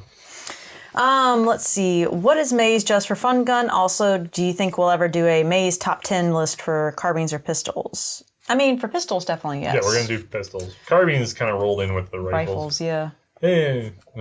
Yeah, but pistols definitely. What's your fun gun? Honestly, I've been enjoying some of the shotguns you've been bringing in. Those have just been extremely fun. Just to go out, shoot some clays, have some pops go off. Like, that's been fun. Yeah, the inexpensive shotguns, if you take the time to understand them and take care of them, I find them to be the best bang for buck in terms of enjoyment. I really do. Go get a cheap clay. Like, really, there's nothing stopping you. Everybody in the audience that can do this legally could go out and get a old pump action shotgun for a few $100. You could get a clay thrower, like hand trap, for like $30-$40 on eBay if it's an old school one, or you could get a brand new one for like $20. Yeah, MTM Case Guard makes them, you know. Yeah. Super friendly, by the way. I've talked to those guys about their hand traps. You could go get this stuff. You're in for like couple $100 for the clays and everything else. Shotgun ammo is starting to get scarce, unfortunately. Sorry you're late to that game, but it's not as scarce as other things for birdshot. No. And then you can just go outside and just shoot clays out of the sky. Yeah, you can have a nice time with a friend. It's you and one friend, you know, take turns. It's super pleasant. It's not expensive. I'm really surprised more people don't do it. And then the other thing is I've had a lot of people that are like, oh, I can't go do that. And you're like, birdshot, terminal velocity is safe. So you just shoot it into the sky. As long as you're not shooting it directly at somebody at very short range, too. I mean, I don't want to be shot at with birdshot, even at if I'm standing 100 yards down and you start shooting birdshot at me, I'm going to be annoyed. Yeah. Right. Don't do it. There's always flukes. They could get stuck together, you could get enough mass. But that's not what I'm saying. What I'm saying is, like, generally birdshot is very safe to the surrounding environment of people and other things, so it doesn't take as much space as you think to do it, and it's just very pleasant. Right. So that's easy. It's fun. If y'all, Otheus, I've been up too late. Otheus, May, Susie, Bruno could pick the most interesting vehicle. Oh, crap. You would like to own pre-1979, what would it be? Did we ever get an answer from Bruno? Yeah, I got an answer. Is it not in here? God, I don't know. Bruno said that he wants one of those homologation Lancia Stratos from the early 70s. Oh, okay. I don't know enough about this. Sure. Where the I think more militarily. I think Suze would take a Volkswagen thing in a heartbeat. what's the Suzuki Samurai done? What? When was When did they do? Oh, I don't know what years the Suzuki Samurai was. Is that 79? Because I forgot to answer this question. I forgot to think about this. Are you just trying to think of a 79 vehicle? Well, I'm trying to think of a vehicle pre-79. Why would you want a Samurai? They're so small. They're so fun looking. I would enjoy that. God, those were like $800 and now they're really collectible. I know. They look funny as heck. I would love so that. fun. The price difference on Suzuki Samurais just went and then boom. Yeah. You know? Interesting vehicle you would like to own. I think I'm just too practical because like that would be my fun vehicle. So yeah, Bruno would do like he's saying the Lancia Stratos, but then you'd have to take care of that thing. Yeah. It's always the taking care of. Yeah. So if it's me, I'm probably going to get like a mid-70s Suburban. I knew it. Totally thought of it. I was going to say Suburban, and I was like, no, I think he's going to say Suburban. I think it was mid-70s when they had the 3-door version. Is that the one that had the bucket seats? It was... No, I think it's still bench seated up front. I definitely want bench seat up front. I want... there was, I think it's the mid-70s ones, or maybe it's like the late 60s ones, where they had like the rearmost seat still just looked like an airport bench. Like it's just aluminum that's just like rip. Oh, and it yeah. has armrests with cigarette trays in them, like ashtrays in them. Right. And you're just like, you know, for the kids in the back, you got the ashtrays. Just all of my 90s one still had ashtrays in it, which was just funny. Yep. But no, like the old Suburbans are really cool. If I was going to own it, like realistically own it, probably the old Suburban. Because actually, if I ever had enough money that the house is settled and I can, you know, things are okay, I would definitely own one of those as a collectible car, and I could keep up with that. That being said, unrealistically, like, and not like a tank, but just, you know, something that's a little harder to take care of, like a Jeep Kaiser. Or maybe like one of those... Yeah, that'd be kind of rad. Swedish TP21s. Those are cool looking. But I think the power plant on those is pretty funky and I wouldn't be able to get parts. See, that's the thing. I would say Swedish TP21. Yeah. But there'd be no way... I'd have to do an engine swap on it or something. You know what I mean? But with an old Suburban, I could get old 350 stuff. Yeah. Is it 350 at that point? I think also some old like CZ motorcycles that'd be kind of cool to own. Oh, like the old little 250 CZ that's like brown. Or green? It's like I think green's it's like the 150. brown with like a weird like. I was it's like you could get gold. Like there's like pea soup green if you wanted a 150 and like turtle brown if you wanted to get the 250. Turtle I think if brown? I'm right, it's like a weird. What's a turtle brown? They were these horrible 70s colors. How is it like? No, never mind. Anyway, we should probably take a pause. Okay. Okay. So you just wrote down 22 on that. Yeah. These things are all like 10 minutes each, right? No, they're like 15 minutes each. Don't even. I'm going to think about this later. This is later me problem. Current me is just answering fun questions like pineapple on pizza. Yeah, okay. Yeah, I like pineapple on pizza. Although to be fair, if it's pineapple on pizza, I prefer with feta and maybe ham. Like that seems like... I guess people get upset about it because they want a pizza to be a very specific thing, but I always think of a pizza as like a conveyance thing. It's like... Look, once you've done CC's Pizza and you've done it right, you are open to all forms that it comes in. You've done CC's Pizza right? You got to go in with an open mind. Like, I used to be a very picky eater, and CC's Pizza is what broke me. Because I went in and I was like... you learned to eat... Never mind. I learned to eat all foods and accept them as they are. The problem with pizza is, by its very concept, it's like, would you like round bread with anything on it? Yeah. So you can't really argue about toppings because it's literally just round bread with anything on it. Would you put it in a sandwich that's really flat? Anyway. If the ingredients go, the ingredients go. Yeah. You know what the funny thing is? They do pineapple chicken on pizza usually. Pineapple and chicken go together really well. Oh, I wonder if that'd be a good one. With like a ranch dressing? I think the problem people have is the pineapple and tomato sauce is what's really bothering them. Maybe that's it. And to be fair, I don't think it's a bad combo. You could do a ranch sauce instead with I'm fine with it, but I don't find... Or Alfredo. I do not find pineapple and tomato sauce to be the best pairing, but I'm fine with pineapple and pizza. Yeah, that's fine. Is a hot dog a sandwich? Yes. Yeah, I think so. Meat and bread. Well, it doesn't have to be meat. It's just a thing in bread. Yeah, you could argue it's like a sub, but on Yeah, a sub's a side. sandwich. Yeah. Like, also... So why can't a hot dog be a sandwich? I think people just have weird Freudian associations that make it very distinct in their mind, whereas sandwich can be more feminine, let's say, and hot dog looks more masculine to them. Is cereal a soup? Yeah, sure. I mean, technically it's thing in a liquid. Yeah. And they make soups that are like, there are a lot of Japanese soups that use a milk base, so why couldn't cereal be a soup? Japanese soup It's just use cold milk base? soup. There's been some. There's like It's not really a dairy country. No, but I've seen some that they've changed up. We've reached May's expertise. I'm super expert. Lasagna or shepherd's pie? Well, I'm a big shepherd. Well, the shepherd's pie that I make is not a normal shepherd's pie. I'm just going to go ahead and say wait, that. which one? There's 2 shepherd's pies. Yeah. I think I pick lasagna.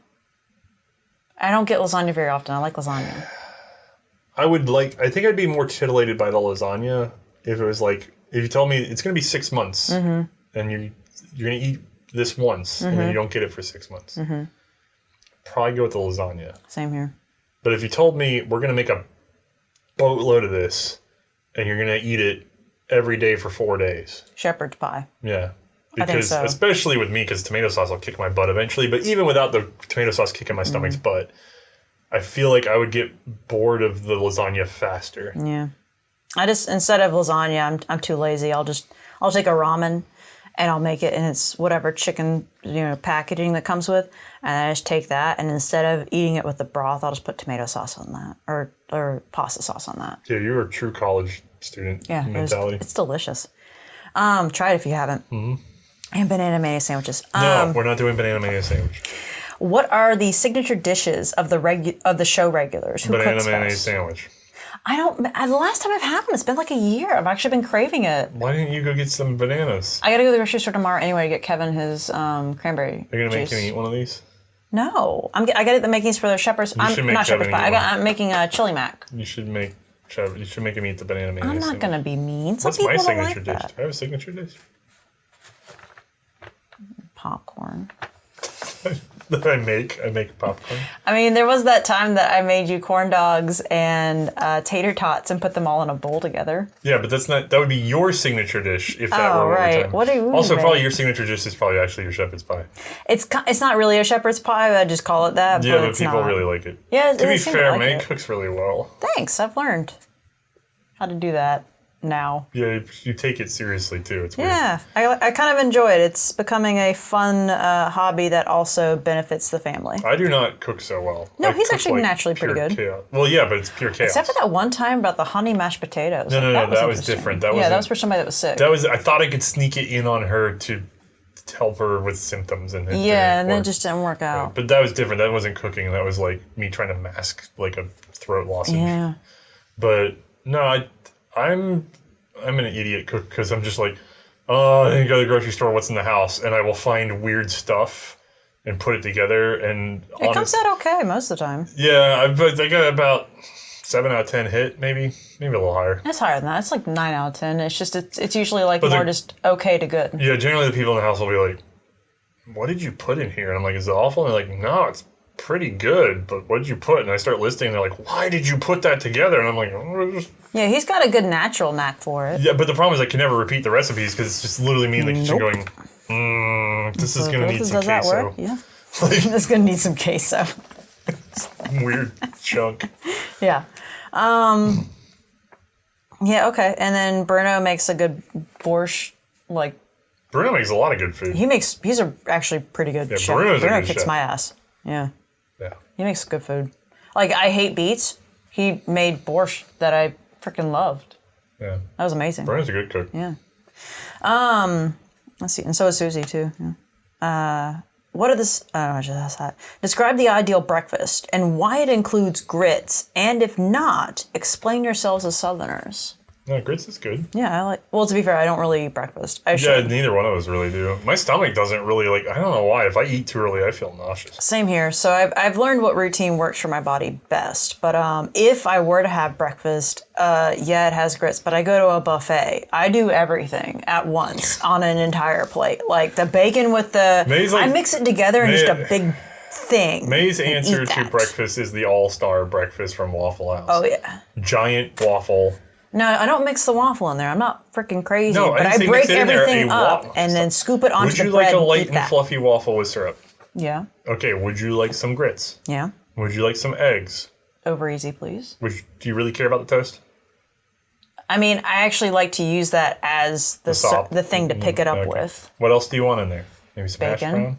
No, I don't really do hash browns. Okay. Anything else? I like tater tots. That's That'd be hash a nice browns addition. in a cylinder. I like the cylinder better. I think it comes out crispier and it's also lighter than hash browns. Hash browns just feel like they can get soggy. They can either get soggy or too hard, and it's like but what if just there's never in between. Okay. I don't have good hash browns. To be fair, the other thing I really like is biscuits and gravy, but boy, does it not like me. Shrimp and grits is also pretty good. You do not want to be in a closed room with me after biscuits and gravy, but God, this is so good. Nope. Farts up a storm. Okay. What do you got? Jack knows. Yeah, Jack knows. As fellow Charlestonians, who sells the best pimento cheese? Also, thoughts on the proper method of its preparation. I never actually made pimento cheese. Do you know anyone that? I've never made it by scratch. I will say probably That's the best, though. We don't really go around eating a lot of it. No, I like pimento cheese. Yeah, but we don't eat it at a lot of places. Mm-mm. There was that one that got into all that controversy around here politically, and it was okay. It was okay pimento cheese. I think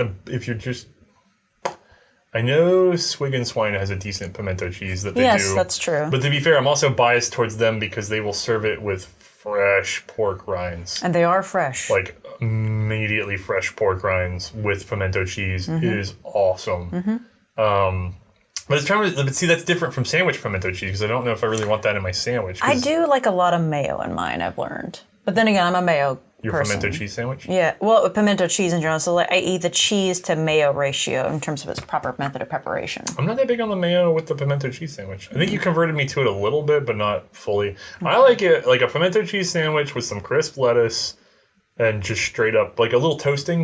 I think it would depend on also the mayo that went with it. I think I'd prefer less Hellmann's or more Duke's if you had to use one mayonnaise or the other. But to be honest, I'm not that picky about my pimento cheeses. As a matter of fact, I think that's not a mayonnaise. I think some of the fancier ones lose me. Like, I'm not that picky. But if you want to go find some, get the pork rinds and pimento cheese over at Swig and Swine. That's pretty deep. If they're letting you in the door, I don't even know. They seemed like they were panicking a lot. That was weird. Yeah. Now that one had a fire. And then it had 2 fires. Yeah, but that was before all this stuff, too. Just around COVID, half the time they're open, half the time they're not. I don't know what they're doing. Yeah, it's weird. So. All right, I've lived in Charleston for years, for a while in school. Oh, wow. Hello. Are you done yet? Yeah, I don't know. Did you escape? I guess. And since y'all live in Charleston, what's a great, phenomenal place for all types of food? Oh, what? What is your favorite? Charleston's a great, phenomenal place. What's your favorite local restaurant? Whether local chain, off the chain restaurant, or a huge fan of kicking. He's a huge fan of kicking chicken and home team barbecue himself. I like home team barbecue. I've gone back and forth on kicking chicken over the years because when I was in college, they were great, and then towards the end of college, they weren't great, and then they were great again. Like there's been times when they were awful and times when they're good. It's kind of like Pugin's Porch. It just depends on the season. Yeah. But I do overall like kicking chicken. Their execution gets all over the place. In terms of pork prep, Swig and Swine. But again, they've gotten kind of all over the place with COVID. Yeah. Downtown, there's now Lewis's Barbecue, which is Texas style. So they do their beef well. Their pork's good. Like you don't really need any sauces with their meat. Right. That's pretty good. Which is good because none of them do mustard sauce right. Nope, There's nowhere in Charleston to get Carolina mustard. I'm sorry. True. The closest you could probably get is Duke's, which is it's not an offensive Carolina mustard. It's just not perfect. There was a hole-in-the-wall place that did a good Carolina mustard. I don't know if they've survived COVID or not. Mason Jar. Yeah. It's a hole-in-the-wall place in West Ashley, Mason Jar. If it's still around, if it's still available for seating, definitely check that place out for Southern food, period. If you want perfection of Southern food, Mason Jar is the place to go. They did like fried bologna sandwiches with like thick cut bologna. And then they've got like they used to have a prime rib day where it was just like they had a ton of prime rib, and then they'd have like prime rib, whatever was left over, makings the rest of the week until they ran out. Their Carolina mustard that I've had, because I don't always get it there, but when they've had it, was good. And it's in the Duke's variety. And then the true king of Carolina mustards is Henry's, but Henry's doesn't do pork so well anymore. So No. And they're not in Charleston area. Yeah. And then Hole in the Wall Gems, the Brazilian Bakery Buffet. Oh God, yeah. It looks like it used to be like in a long you're abandoned on plastic H&R. tables, like you're eating with plastic, really terrible knives. You go and you're like, is this like an abandoned bingo parlor but tinier? Like Kind of, yeah. It is not. It's not dirty. It's They don't just, speak English so good. It's just completely like it's still got like That's fine. drop tile ceiling. It's just weird. The food is amazing. It's clean. It's nice. They're friendly. God, they're black beans. Like they just like there's bones still in them. Oh my god. Yeah, they do like a forget bone about black it. Like bean. it's amazing. They fry the plantains. So it's Brazilian, but it's not like a steak. Because there was like, like a steakhouse. I You're just like, no. eat their beans all It's just- day. That's literally I could just sit there and eat the beans. I've done that. I just went in and got a whole thing of just the beans and rice, and I went, this is mine now. And then Manuel just go in there, and we can't understand Portuguese at all, so we just like gesture and then watch the Portuguese soap operas while we eat the delicious They're food. very entertaining. But they are a hole in the wall. A lot of slapping involved. A lot of And whistle sounds. really good. And then I'm trying to think, is there anybody else that we were leaving out in terms of food? Well, there's the kebab place. Istanbul Shish Kebab. Yep. Eddie is a friend of ours. He is a very sweet guy. They used to do a buffet. COVID's ruined that. I missed that. Because it was a Middle Eastern food buffet. It was a really good pickle, idea. radish, and all sorts of stuff. It's just out, and you could just pick from it, and you could try everything. It's amazing. But their on-menu stuff is very good, and they're very friendly. So Yeah. they're up in Tanger area. Really good. Really worth the visit. There's other good restaurants. The problem is there's the ones that are easy to get in and out of now. A lot of restaurants have made it very difficult to do anything with COVID, or if you have like 5 people or whatever, and it's just like I interact with society so little because we're so independent that I just try to go where there's the least friction. And the problem is it keeps changing like every week. Right, so if you've had a COVID policy and then the next week you don't or whatever, then I get It's weird. We've had ones flip-flop. Fuong. Oh, yeah, Fuong, the Vietnamese place. Rivers oh my Avenue. God. It's there. a little red building. Phuong. It's a Vietnamese place. Go there. They have been phenomenal. Yeah, awesome. God, love them. Okay. Okay. Oh, yeah. So let's see here. What's your favorite cold beverage? Well, right now, sweet tea, because it's not tearing me up. Yeah, that's true. I used to be a soda addict, but my stomach can't. I don't know. I've had stomach problems the past year. Yeah. So just Not doing so great. half and half. If you ever come down to the South and you order sweet tea and you're completely overwhelmed by it, Ask for half and half. it's just half and half. They'll give you half sweet, half not sweet, and it works out great. Yeah, pretty good. And then for me, I do cold brew coffee. No real preference on what kind. You pound Red Bulls like a maniac. Not anymore. They're not as much. I can, but they don't do that much for me anymore. So apparently I've gone beyond Red Bull. Yeah, okay, let's do a few more. Spades, hearts, or bridge? I don't know None? any card games. I don't. Well, the only game we play with cards is Cards Against Humanity. I know the rules of solitaire because it's yeah. solitaire. Everyone knows solitaire. And that's it. Like, I never really got into card games. Yeah, me neither. I don't even know poker. Not really. I'm not I a played gambler it either, a though. little bit, but not really. To be fair, actually, part of it is, like, my brother, who I love to death, just tried to railroad me on board games yeah. and tabletop gaming. When you were a kid.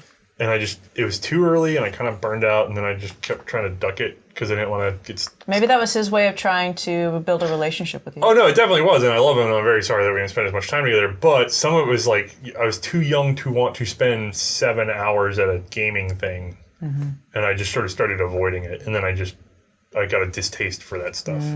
So, it's Fair. not... It was him trying to be sweet, but I found it frustrating, and I ran away. Just picturing Matthias running. I've run before. I know. You were surprised. I was. He's surprisingly quick on his feet. It's terrifying. Needs to pick his knees up a little more. I noticed the sides of May's hair have a much lighter color than the rest. Poor lighting on the set, or is Matthias that difficult to work and live with? I've been turning gray since I was 16. That's the first time I remember seeing a gray hair. Your family does that. Yeah, they actually all turned gray early. Apparently, it's going to be a magnificent silver, according to the hairstylist I went to last. Oh, okay. Yeah, it's just going to be a big... I'm starting to slowly get some gray in here. It's like lighter, but then... I mean, to be fair, if it does what my family has done, if it gets patchy, I'm just going to dye it. Because the patchy gray is weird. But right now it's just the two peaks, you know? I feel like I'm going to look like Dr. Forrester or something. Just like you have a single gray stripe. That'd be kind of fun. Let's see here. What's your most unfortunate haircut? Do you have pictures? Yeah, it was on the show. Yeah, mine was on camera. Yeah. I decided I was going to try pixie. I don't pull off pixie. It's not for me. It was also like people are like you can't talk about weight or whatever. It's like May was I gained weight at one point. That short hair does not work. Due to May's work and life schedule, she just packed it on for a little while there and then I was cut her super hair real short. And with she's like, I do not like this combination of real short and me wide face. Nope, it does not work. It makes you look fatter. Yeah, a lot of that was you first coming on to editing. Yeah, I did not realize. I went from being on my feet all day to not. May was just like, how are you not fatter to me? Because it's like I used to have to sit there and just pound the desk. And I was like, oh, I just didn't sleep or eat. And it just worked out, you know? Yeah. But, yeah. And then for me, I haven't really had an unfortunate haircut since I was a kid. You had long hair when you were younger. Yeah, well, so when I was a kid, I had that 80s bowl cut thing, you know what I mean? Just perp, you know? And then... Mine's just on video for everyone to see. I had cowlicks and stuff, and my hair was awkward. You get the awkward teenage phase where you don't know what you want to be or what you should look like. And also, 90s hair was really weird. So, I ended up just not cutting it. And I ended up with this giant mane of, Ian-style hair. And, I would take it, I'd pull the little scrunchy thing out or whatever, and it'd just be whoom, it was just this giant mane. And then eventually, I was like, I can't do this. So I just got it cut, and I had this, just this big wavy line of hair for a while. And then with the show and everything else, in order to be consistent, I started wearing hats for the show, and it got me used to wearing hats when I never had been used to it. And now I just stuff everything into a hat. And so now I constantly have hat hair. Look at this. It's good thick hair, though. Yeah, I mean, the problem is, every time you guys... I've gotten compliments on it, and it's almost always... I don't know what it's doing right now, because I think I'm out of my part. I don't know. The girl tried a different part, and it's What's that part? What are you doing? That's not your part. There's a part here that she likes that looks very good, and I love my hair. I don't know what you're doing now. You're looking like an Elvis. Yeah, I look weird at the moment. But it wants to part down the middle, but then I keep trying to enforce the side part, and then now it's... Right now, probably now is actually not the best haircut, just because I was trying to let it do the side part thing. It's not really working. Oh. I don't know. I just always have hat hair now. That's fair. Let's take a pause. Okay. We filled up a 64 gigabyte card and had to get another one out. I don't think we've ever done that. I don't know if I know how long this is going to be and how many people are going to hate us. We're on take 22, and they're about 10 to 15 minutes apiece. I can't math that good. I don't want to math that. I'm not gonna. Let's not. Okay. All right. Okay. We go. May. We should do this live next year and then do 12 hours of just... Nope. Nope. Not doing those live. That'd be crazy. I couldn't get up to pee. Okay. You could go pee. I could cover while you're peeing. No, you would say weird things. You probably just... Well, the bathroom's pretty close, so we might just hear it. That'd be a little weird. That'd be weird. All right, May, why the quarter tuck of the shirt at the range? That's just because there's a mic clipped on my belt loop, and so I've been tucking in that one section so that fabric doesn't ruffle over it. It's just a very convenient place to snap the mic to. You could go full tuck. That's kind of weird. I don't want to go full. I'd rather go half tuck. Not only that, then, you know what it really is? Then she'd have to unclip her holster for CC. Oh, yeah. Or show it and then get all the questions on that. Yeah. I'm good. It's just simply avoiding ruffling the mic. That's it. When will we see more Crozier, and what are his opinions on the top 10 berries of World War I? You know, it takes time to film Crozier, and then we upset him when we film him, and he's not a young guinea pig anymore. No. We're kind of trying to be more careful. Yeah, I just don't want to beat him up. And it's nice that he's like a little unofficial mascot, but I really don't want to lean on him too hard because he is going to die. Yeah, he's a guinea pig, guys. He's a guinea pig. And we don't know how old he was exactly when we got him. I don't want everybody found him. Like, I want to kind of quietly mention it at some point just so you guys know if it happens, but yeah. I'm trying little not... appearances because then if he dies there, everybody's going to be like, are we getting another guinea? Like, what's the next mascot? And then that feels weird and macabre. I don't know. I love him to death, and I like working him every once in a while because he's cute and funny. And it was a one-off gag that took off way more than we thought it would. And so we tried to play with it, but I really don't want to be like crutched onto it because that's a little too much like lol. There's only so much we can do. But we love him, and he's fine. He was eating straw earlier. He's having guinea pig circus right now. Yeah, and he still loves berries. Susie, like once a week, takes them and puts them in a big pen on the floor in the living room and takes over a big part of the living room and lets them run around. Because they have a big cage, but she gives them a really big area to play around in for a little while. And they love it. They run around, and then they're sick of it after a few days, and then she puts them back in the normal cage. It's like 48 hours of that, and then they go back to the little home, and they're happy. And not little, big. Yeah. Why no screen time or promotional material for the doggos? It is too much distraction. Yeah. Like, also, they're very big. Yeah, Tula's like 100 pounds. I can't show the dogs without showing like my entire habitat because they're just huge animals. Yeah, in general. And then, the same thing as a guinea pig. Things mascot happen. thing. And the dogs live not just a short, but almost as short lives. No, they're just both big breeds, so 10 years-ish. Yeah. And then they're both over the halfway point by sure. You know?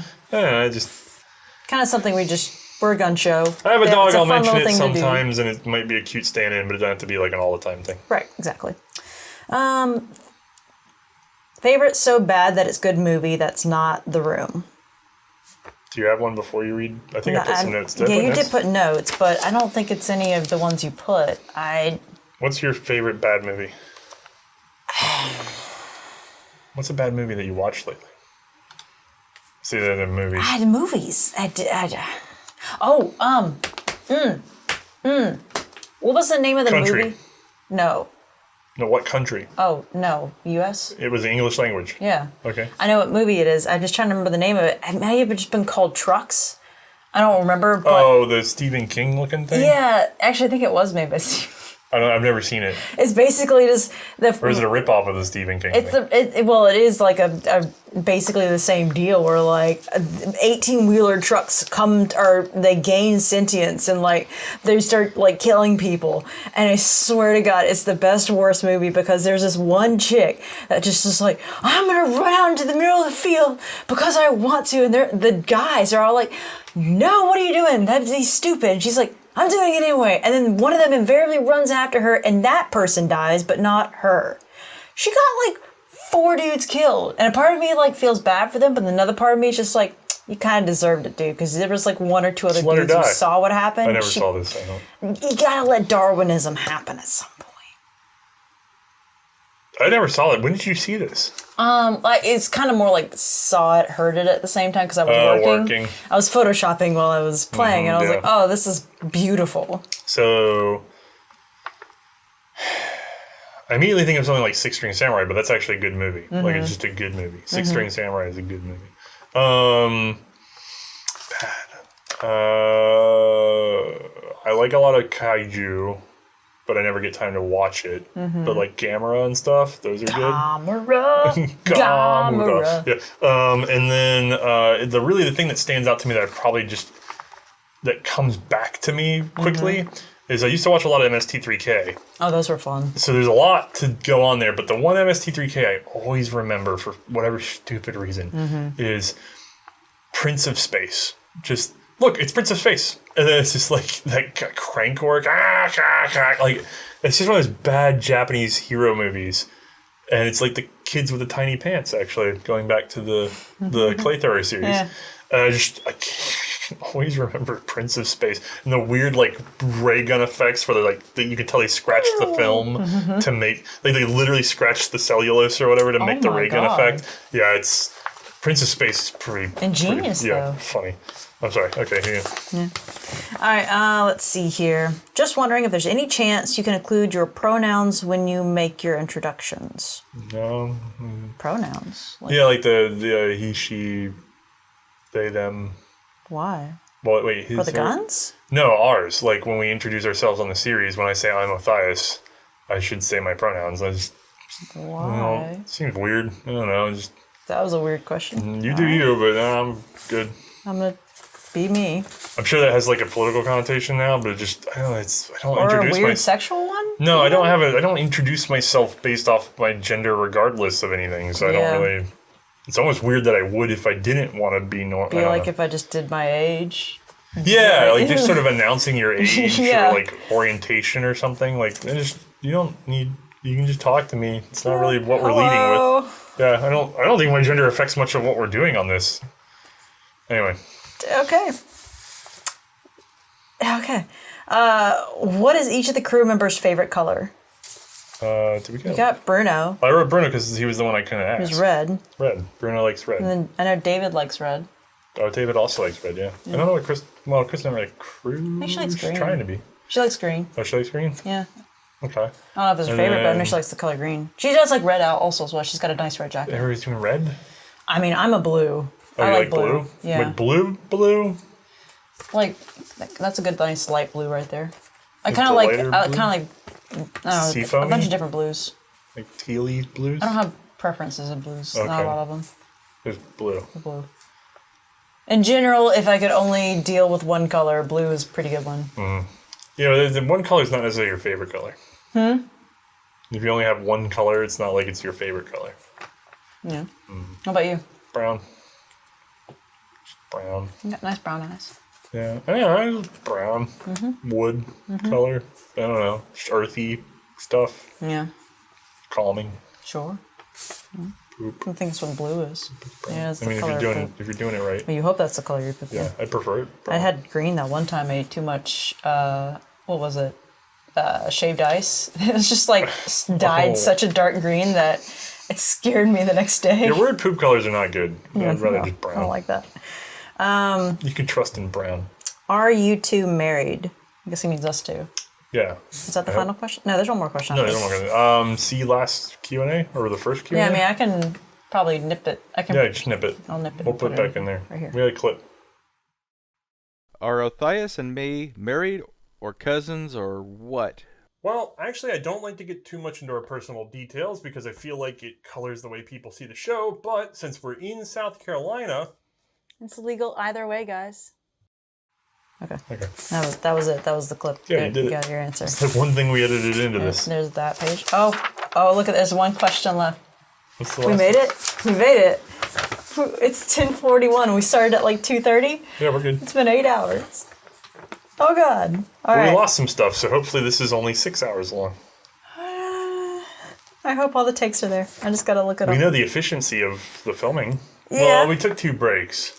We did take 2 breaks. Probably closer to like 6 hours. I don't know. I haven't made my favorite color yet today. I haven't fed the dogs. Oh, You no. know. You're in... The dogs are going to glare at me when we did feed them popcorn earlier. They do like popcorn. Yeah. Last time we were howling at this point, I feel like we're just tired this time. Yeah, it's because we've just been talking for 8 hours. Because then we also had friends over. I did most of the talking. I did some I did all the talking. talking. I know, but I'm still just tired. And then I'm going to, the worst gonna part leave is this room. I carried this, and then I'm going to get yelled at for talking too much. Oh yeah, you're totally gonna yell at for talking. Well, to be fair, there was a lot of you front loaded this whole thing. We're gonna pause the last question for a second. You front loaded the whole thing with a bunch of stuff that only like you had strong answers on. I could have spread it out better, but the problem is then I'd have to answer technical questions at the end. I know he was doing this to save himself, which it's okay. Like basically, the first half of this is him, and then eventually I join in later. Okay. Whatever. Last question. What was your life like before C&Rsenal? Are there hobbies and activities from your before C&R life that you no longer do and miss doing? Yeah, all of them. No, we do some. What do we shoot do? guns. We did the C&Rsenal thing. Yeah, I know. We don't even shoot guns hardly. So my life before C&Rsenal was I worked, and then some of my hobbies just included Animu. like. Well, okay. Animu. Not only Animu. that. Animu. Not only that. Animu. I caught up on One Piece. Animu. No. Animu. Some, yeah, a lot. Manga. That was a lot of it. Lots back in of the day. anime. Back in the day. Chinese cartoons. Oh, what was it? Shin, the little kid. Shin-chan? Yeah, Shin-chan. That's funny. I don't know if that. I don't know what. I don't know what Animu. that is. Told you. Other than Animu. Yeah. God, bicycling around downtown Charleston, playing video games, which I still play video games. Yeah. First-person shooters mostly. You mostly play Titanfall too.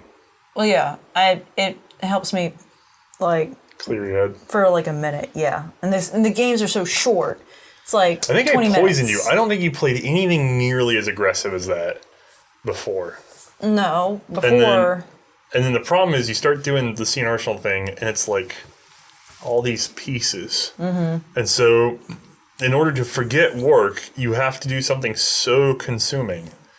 And so, like, Titanfall is especially one of the, it's like an acrobatics first-person shooter robot game. Mm-hmm. So you have to, like, carry, you not only are you doing a lot to move around, you carry the one in terms of this thing's charging up, or this guy's going to drop over here, or I need to back up or move forward. Mm-hmm. You do a lot of sort of, like, positional stuff and timing stuff. Yeah. And so, like, it's very consuming to play it well. Mm-hmm. And so then it's weird, but you start playing it and you're like, this is really difficult. And then after a while, you're like, this takes up all of my attention. And you're like, yeah, it does. It really white noises everything else out. And you're like, pretty good about that. Yup. And then so May just is a monster at that now. I love that. That I can remember I remember back in the day, I used to play, like I tried Mass Effect and I got like halfway through the second one.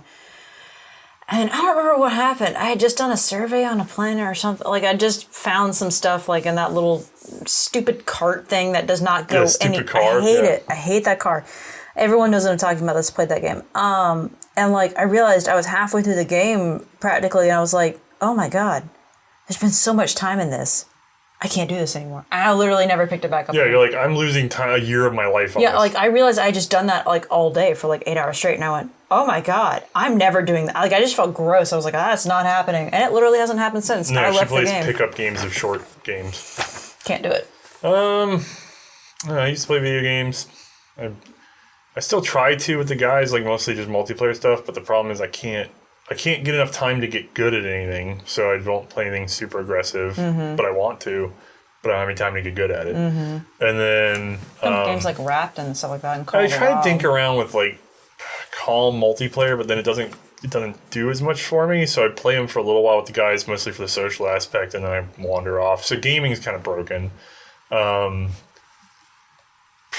We still motorcycle when we can. Yeah, motorcycling. That was a good one. But I don't get to work. So I used to be able to do my own engine stuff. And especially tinker on the bike and stuff. Can't do that anymore. As a matter of fact, I'm looking at selling off all of my various disrepaired. Yeah. Well, I got ones that were running that slowly have walked out and I need to do work on them. And I have no time to do it. No money to really chase it around either because it's hard to get a guy that'll even work on those things. So I have to take them all to Atlanta or something. So, like, I'm probably just going to sell off my vintage bikes and get, like, one newer bike and keep my Valkyrie and be done with it. These are, like, cheap ones you picked up. Yeah. Well, here you could pick up vintage Japanese for a couple $100 for a while. Which is kind of convenient. Now it's starting to climb up again, but, like, years ago we socked a couple away. But I just liquidate and... Reading? Honestly, I don't read anymore. The problem is that I used to play a lot of sports when I was younger, and then when I went to college, I just stopped doing those. And I picked up hobbies when I got into college, which was shooting guns and... I stopped reading fiction entirely. Actually, I stopped reading anything that's not really related to the show because I don't have any time it's a lot of time consumption. So, like, I can't, occasionally I got some webcomics I try to read just to kind of have something to read that's got a story, but I can't really invest in a novel. I still, a couple Discworlds hit as we were starting things up, and then Pratchett died. Yeah. And there's a few Discworld books I haven't read. I used to love reading those. And I just no time. Not even just the time. It takes me too far out of reality, and I lose track of something important every time I would do it. I used to try to read and do the show a little bit, and it did not work. No. It's why I have a hard time with even like fiction on TV and stuff too, because if I actually get caught up in it, I lose track of what I'm doing, and I'm so much doing what I'm doing that I don't know. But we're boring people. No, well, you know what? I think that, and then I talk to people, and they're like, "God, what y'all do is so cool and interesting," and I'm like, "Are we? Is it? I feel like I'm kind of boring. I sit in front of a computer most of the day." No, the show is interesting. We're not. Maybe. Yeah. I've been picking up cooking lately. Yeah, you have been picked up. I don't know. I've got my hand in. I play a few games with the guys now, and like. I played that squirrel game the other night while you watched. Most of my hobbies revolve near the show now, where I'm like, well, I could go do some hand trap stuff, and then that's something to tinker with that's not quite the show, but then I can use it so that I'm not wasting time. I don't know. I think I'll waste more than I think about. I guess I am boring. This is why I can't think of it. In this saying we're boring people. Oh my God. This has been like 10 hours. 3 days off to do whatever I want. If you came and gave me $100,000 to take 3 days off and miss an episode, I think I would go insane. Because I would just sit there and look at the wall and feel like I'm supposed to do something. Now, if I had I guess if I had the $100,000, I'd go buy a bike, like perfectly new and running bike, and just go ride that. Would you not be tempted to spend it on the show? Well, no, the mission of this would be don't spend it on you'd have to. I'm just saying, the only contingency. In this weird world where I have 3 days of time and I have money, what hobby would I do? I guess I would snag a fresh bike because my current bike still needs stuff done to it so I can even ride it this spring. I can't just if I had 3 days right now, I'd spend them all repairing my bike and then it would sit in the garage until it didn't run again and then I'd have to repair it again. So, but if I magic wand, I'd probably just go for a long ride. I'd take a couple days to go ride out somewhere. Yeah, I'd enjoy that. Although I say that and everything closed for COVID, so where would I go? Well, maybe in this magic genie world. Yes. That'd be kind of nice. I'm trying not to be depressing. I like I think we should probably end on that. I like the job. Oh, yeah. I'm completely content with my family and my home. There's things I would like to do to improve it because it's neglected, but, you know, I'm very proud to be able to do the work that we do. I'm glad to do it with you. Yeah. Best partner for show thing. We kick butt and then, doing the job. I'm a very contented person at the core of my life.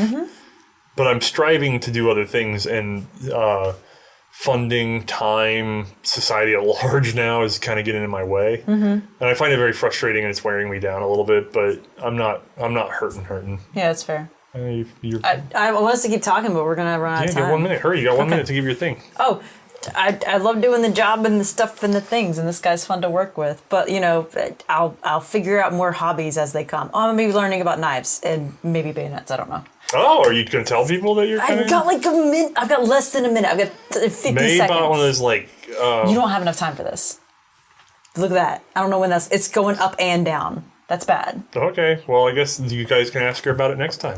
It's done. We're going away. No, it's too late now. Oh, my God. All right, push the button, Frank. Good night. Thank you all for listening.